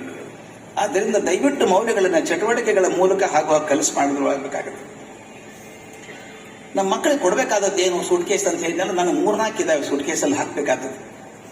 ಒಂದು, ದಯವಿಟ್ಟು ಮಕ್ಕಳಲ್ಲಿ ಆತ್ಮಗೌರವ ಕೊಡಿ, ಆತ್ಮವಿಶ್ವಾಸ ಕೊಡಿ. ನೀನ್ ಕಣ್ಣಿಂದ ಏನಾಗತ್ತೆ ಬಿಡು, ನೀನೇನ್ ಮಾಡ್ತೀವಿ ಬಿಡು ಅನ್ನೋದಲ್ಲ. ಅದು ಯಾರಿಗೊತ್ತು ಆ ಮಗುವಿನಲ್ಲಿ ಎಂತ ಶಕ್ತಿ ಇದೆ ಅಂತ. ನರೇಂದ್ರ ಪರಮಹಂಸರನ್ನು ಭೇಟಿ ಆಗೋ ತನಕ ತಾನು ಗೊತ್ತೇ ಇರಲಿಲ್ಲ ತಾನು ಏನು ಅಂತ. ಒಂದು ಸಲ ಪರಮಹಂಸರನ್ನು ಭೇಟಿ ಆದ ತಕ್ಷಣ ನರೇಂದ್ರ ವಿವೇಕಾನಂದರ ಅಂತ ಶಕ್ತಿ ಇರುತ್ತೆ. ಆ ಮಕ್ಕಳನ್ನು ಗುರುತಿಸ್ಬೇಕು ನಾವು. ಒಂದು ಸಲ ಮಕ್ಕಳಿಗೆ ಆತ್ಮವಿಶ್ವಾಸ, ನೀ ಮಾಡ್ತಿ ಕಣೋ ಮಾಡು. ಮಕ್ಕಳು ಕೂಡ ಹೆದರ್ಕೋಬಾರದು ಮಾಡೋದಕ್ಕೆ. ಒಂದ್ಸಲ ಸರಿ ಬರ್ಲಿಕ್ಕಿಲ್ಲ, ಫೇಲ್ ಆಗ್ಬೋದು, ಏನ್ ತೊಂದರೆ ಇಲ್ಲ. ಒಂದು ಪ್ರಯತ್ನದಲ್ಲಿ ಸೋತಿದ್ದೀರಿ, ಜೀವನದಲ್ಲೆಲ್ಲ. ನೀವು ಸೋತದ್ದು ಒಂದು ಪ್ರಯತ್ನದಲ್ಲಿ ಸೋತಿದ್ದೀರಿ. ಎಷ್ಟೋ ಸಲ ನನಗೆ ಬಹಳ ದುಃಖ ಆಗುತ್ತೆ ಸರ್. SSLC ರಿಸಲ್ಟ್ ಆದಾಗ, PUC ರಿಸಲ್ಟ್ ಆದಾಗ ಮಕ್ಕಳು ನೇಣು ಹಾಕೊಳ್ಳೋದು ನೋಡಿದಾಗ ನನಗೆ ಬಹಳ ಸಂಕಟ ಆಗುತ್ತೆ. ಆ ಮಕ್ಕಳಿಗೆ ಯಾರಾದ್ರೂ ಹೇಳ್ಬೇಕು ಕಿವಿಯಲ್ಲಿ, ಒಂದು ಪರೀಕ್ಷೆ ಫೇಲ್ ಆದ್ರೆ ಜೀವನದಲ್ಲಿ ಫೇಲ್ ಆದದ್ದಲ್ಲ, ಪರೀಕ್ಷೆಗಳು ಬರ್ತಾವೆ. ಒಂದು ತಮಾಷೆ ಪ್ರಸಂಗ ಹೇಳ್ಬಿಡ್ಬೇಕು ನನಗೆ. ಬೀದರ್ಗೆ ಹೋದಾಗ ನಮ್ಮ ಶರಣು ಸಲ್ಗಾರ ಇದಾರಲ್ಲ, ಅವ್ರು ಕರ್ಕೊಂಡು ಹೋಗಿದ್ರು. ಅಲ್ಲಿ ಇಬ್ರು ಮಕ್ಕಳು ಮಾತಾಡ್ತಾ ಇದ್ರು. ಹುಡುಗ ಹೇಳಿದ್ರು, ಒಬ್ಬ ಹುಡುಗ ಪಟ್ಟಣದಲ್ಲಿ ಕಾನ್ವೆಂಟ್ ಸ್ಕೂಲಲ್ಲಿ ಓದ್ದವನು, ಇನ್ನೊಬ್ಬ ಹುಡುಗ ಸರ್ಕಾರಿ ಶಾಲೆಯಲ್ಲಿ ಒಂದು ಹುಡುಗ, ಹಳ್ಳಿಯಲ್ಲಿ ಒಂದು ಹುಡುಗ. ಇಬ್ರು ಸ್ನೇಹಿತರು, ಇಬ್ರು SSLC ಫೇಲ್ ಆದ್ರಂತೆ. ಫೇಲ್ ಆದ ತಕ್ಷಣ ಆ ಹುಡುಗ ಬಹಳ ದುಃಖ ಮಾಡ್ಕೊಂಡ್ಬಿಟ್ಟ. ಕಾನ್ವೆಂಟ್ಸ್ ಹುಡುಗ, ನನ್ಗೆ ಒಂದು ಸಬ್ಜೆಕ್ಟ್ ಹೋಗ್ಬಿಟ್ಟಿದೆ, ನಂದು ಅಸಹ್ಯ, ನಂದು ಫೇಲ್ ಆಗ್ಬಿಟ್ಟೆ, ಒಂದು ಸಬ್ಜೆಕ್ಟ್ ಹೋಯ್ತು ಅಂತ. ಇವನಂತ ನಿಂದು ಒಂದೇ ಹೋಗಿದೆ, ನಂದು 5 ಹೋಗಿದ್ದಾವೆ, ತಲೆ ಕೆಡಿಸ್ಕೊಳ್ತೆ ಅಂತ ಇವನಲ್ಲ. ಅಲ್ಲಪ್ಪ, ನಾನು ತೀರ್ಮಾನ ಮಾಡ್ಕೊಂಡ್ಬಿಟ್ಟಿದ್ದೀನಿ. ಆ ಕಾನ್ವೆಂಟ್ ಹುಡುಗ ಹೇಳಿದ, ನಾ ಆತ್ಮಹತ್ಯೆ ಮಾಡ್ಕೋಬೇಕು ಅಂತ ಮಾಡ್ಕೊಂಡಿದ್ದೀನಿ. ಯಾಕೋ ಅಂತ ಕೇಳಿದ. ಇಲ್ಲ, ಫೇಲ್ ಆದ್ರೆ ಮುಖ ತೋರ್ಸೋಕ್ಕಾಗಲ್ಲ ಯಾರಿಗೂ ನನಗೆ, ನಾನು ಆತ್ಮಹತ್ಯೆ ಹೆಂಗ್ ಮಾಡ್ಕೋತೀಯ? ಬೆಟ್ಟದ ಮೇಲೆ ಹಾರ್ಕೊಂಡ್ಬಿಡ್ತೀನಿ, ಬಾ ನಾನು ನಿನ್ ಜೊತೆಗೆ ಬರ್ತೀನಿ ಅಲ್ಲಿ ತನಕ. ನಾನು ಹಾರ್ಕೊಳ್ಳಲ್ಲ, ನಿನ್ ಜೊತೆಗೆ ಬರ್ತೀನಿ ಅನ್ನಂತೆ.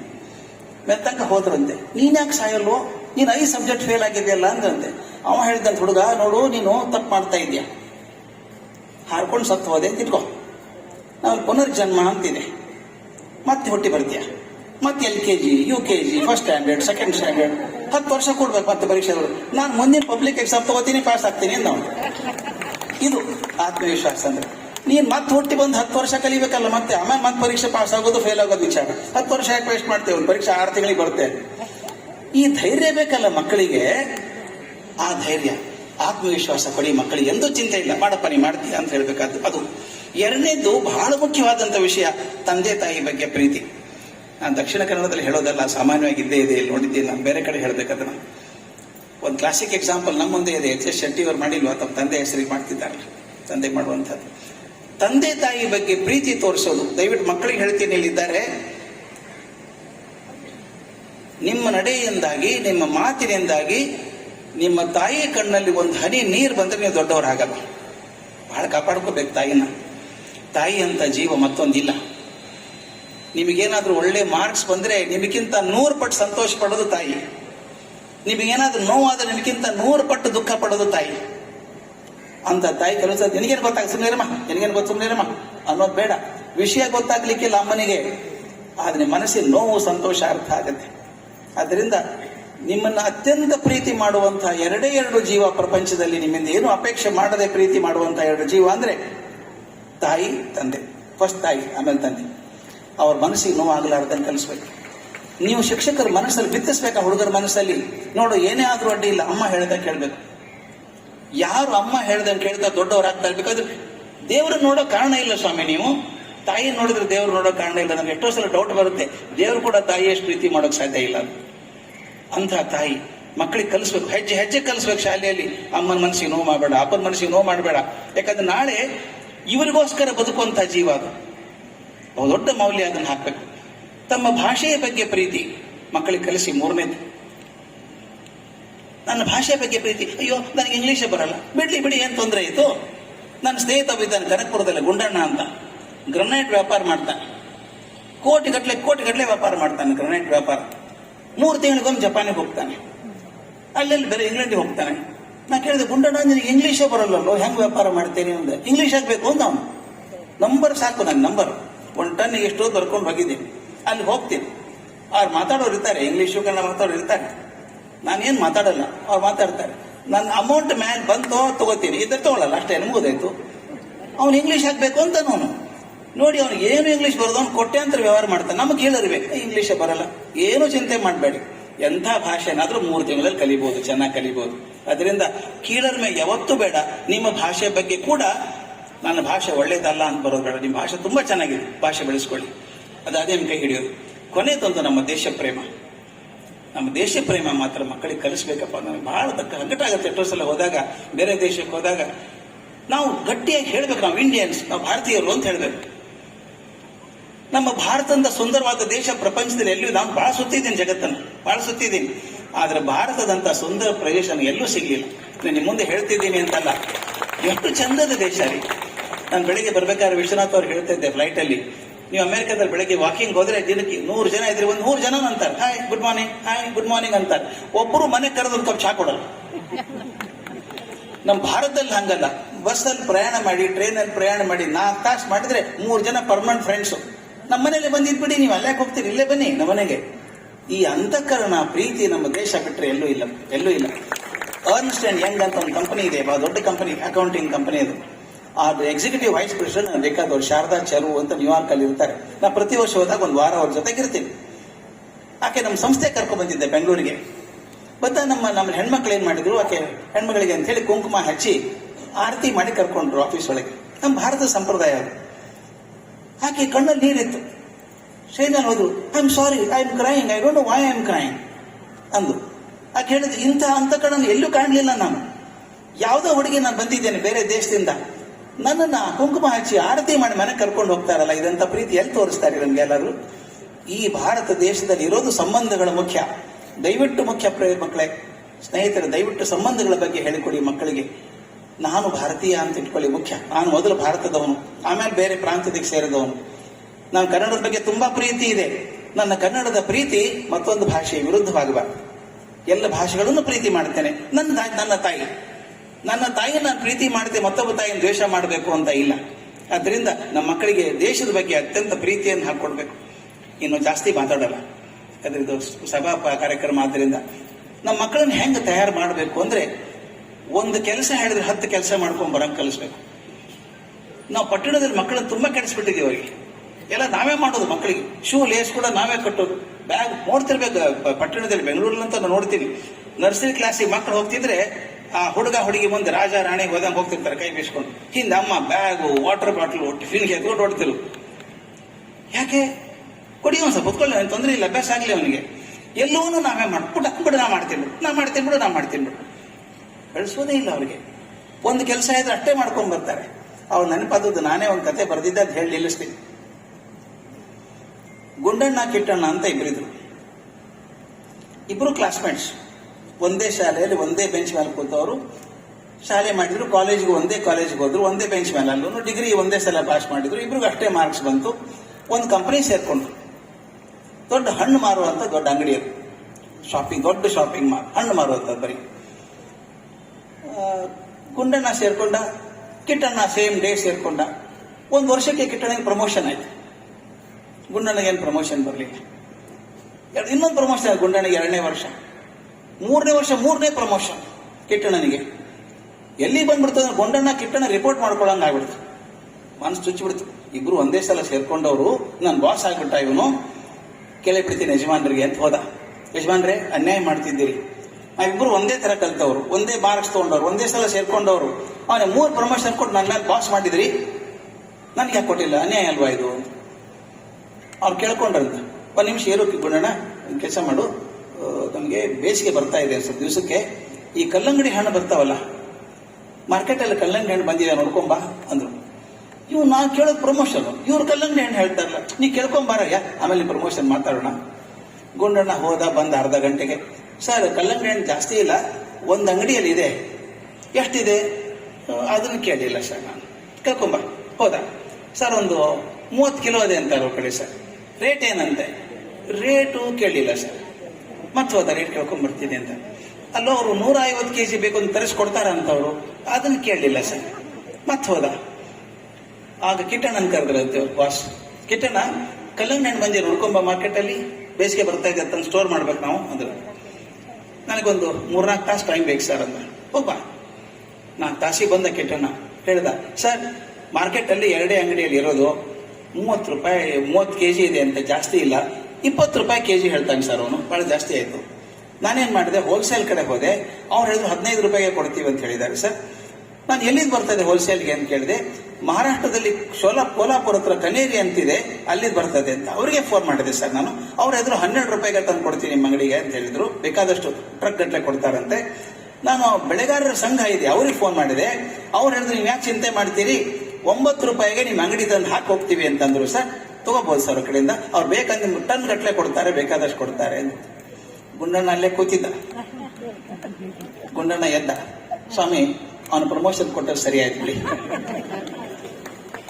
ನಮ್ಮ ಆಂಜನೇಯನ ಮಾದರಿ ಇರ್ಬೇಕು ನಮಗೆ. ನಮ್ಮ ಆಂಜನೇಯ ಅವನು ಒಂದ್ ಕೆಲಸ ಕೊಟ್ಟಿದ್ರು, ಸೀತೆ ಇದ್ದಾಳ ನೋಡ್ಕೊಂಬಾರಪ್ಪ ಹೋಗಿ ಅಂತ, ಅಷ್ಟೇ ಕೆಲಸ ಅವನಿಗೆ. ಹೋಗಿ ಬರಬಾರ್ದ ಮನೆ. ಹೋದ, ಸೀತೆ ನೋಡ್ದ, ಮಾತಾಡ್ದ, ಬಹಳ ಬಿಸ್ನೆಸ್ ಅವನು ಪಕ್ಕ. ಪ್ರೂಫ್ ಬೇಕಲ್ಲ, ಚೂಡಾಮಣಿ ತಗೊಂಡ. ಆಮೇಲೆ ಅಷ್ಟಕ್ಕೆ ಬಿಡ್ಲಿಲ್ಲ, ಅಶೋಕವನ ಎಲ್ಲ ಹಾಳು ಮಾಡಿದ. ಸೈನಿಕರು ಬಂದ ಹೊಡೆದು ಹಾಕಿದ. ಅವ್ರು ದೊಡ್ಡ ದೊಡ್ಡ ನಾಯಕರು ಬಂದು ಸೇನಾಪತಿಗಳು ಹೊಡೆದು ಹಾಕಿದ. ಗದ್ದಲ ಮಾಡಿಬಿಟ್ಟ ಊರು ತುಂಬ. ಎಲ್ಲಿವರೆಗೆ ಗದ್ದಲ ಆಯ್ತು ಅಂದ್ರೆ ರಾವಣ ಕರೆಸ್ಕೊಂಡ. ಬೇಕಾಗಿತ್ತು ಇವನಿಗೆ, ರಾವಣ ನೋಡ್ಬೇಕಾಗಿತ್ತು. ಹೋಗಿ ರಾವಣನ ಮುಂದೆ ಕೂತ್ಕೊಂಡ.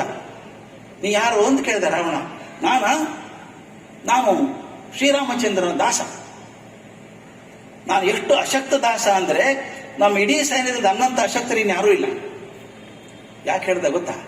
ನಾನೇ ಹೆಂಗಿರ್ಬೇಕಾದ್ರೆ ಉಳಿದವ್ರು ಹೆಂಗಿರ್ಬೇಕು ಅಂತ ಹೆದರಿಕೆ ಹಾಕ್ಬೇಕು ಅವನ ಮನಸ್ಸಲ್ಲಿ. ಹೆದರಿಕೆ ಹುಡ್ಸ್ಬಿಟ್ಟ ರಾವಣನಿಗೆ ಅವನು.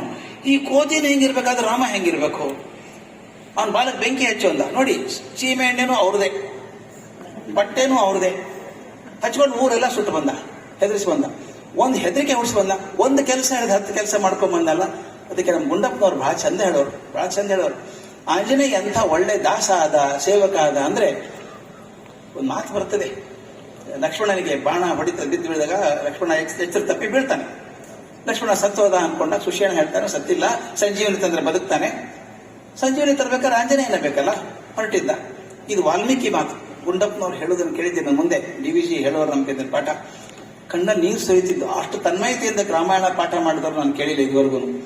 ಆ ಮಾತು ಬರ್ತದೆ, ವಾಲ್ಮೀಕಿ ಮಾತಿದು. ಅಷ್ಟು ವರ್ಷ ಹಿಂದೆ ಕಲ್ತಿದ್ದು ಇನ್ನೂ ನೆನಪಿದ್ದೆ ನೋಡಿ ನನಗೆ. ರಾಮ ಎದುರಿಗೆ ಬರ್ತಾನೆ, ಆಂಜನೇಯ ಹೊರಟಾಗ, ಗಚ್ಚ ಶೀಘ್ರಂ ಮಹಾಬಾಹೋ ಭ್ರಾತೃ ಭಿಕ್ಷಾ ಪ್ರದೀಯತಾಂ ಚಾತುರ್ನೇಮೇವ ಭರ್ತೃಣಾಂ ಅಸ್ಮಾಕಂ ಪಂಚಮೋ ಭವಾನ್. ಮಾತೆಂತ ನೋಡಿ. ಯಜಮಾನ ರಾಮ, ದಾಸ ಆಂಜನೇಯ ಒಪ್ಕೊಂಡ್ಬಿಟ್ಟಿದ್ದಾನೆ. ರಾಮದಾಸ ನಾನು, ಸೇವಕ ಒಪ್ಕೊಂಡಿದ್ದಾನೆ. ಅವನು ಹೇಳುವಂತ ಮಾತು, ಗಚ್ಚ ಶೀಘ್ರಂ ಮಹಾಬಾಹೋ, ಸ್ವಲ್ಪ ಬೇಗ ಹೋಗಪ್ಪ ಮಹಾಬಾಹು. ಭ್ರಾತೃ ಭಿಕ್ಷಾ ಪ್ರದೀಯತಾಂ, ನನ್ನ ತಮ್ಮನ ಪ್ರಾಣ ಭಿಕ್ಷೆಯನ್ನು ಕೊಡು ಅಂತ ಕೇಳ್ತಾನೆ ಯಜಮಾನ. ಅದವನು 3ನೇ ಮಾತು. ಇದು ದೊಡ್ಡದು. ಚಾತುರ್ನೇಮೇವ ಭರ್ತೃಣಾಂ, ಇದುವರೆಗೂ ನಾವು 4 ಜನ ಅಣ್ತಮ್ಮಂದ್ರು ಅನ್ಕೊಂಡಿದ್ವಪ್ಪ.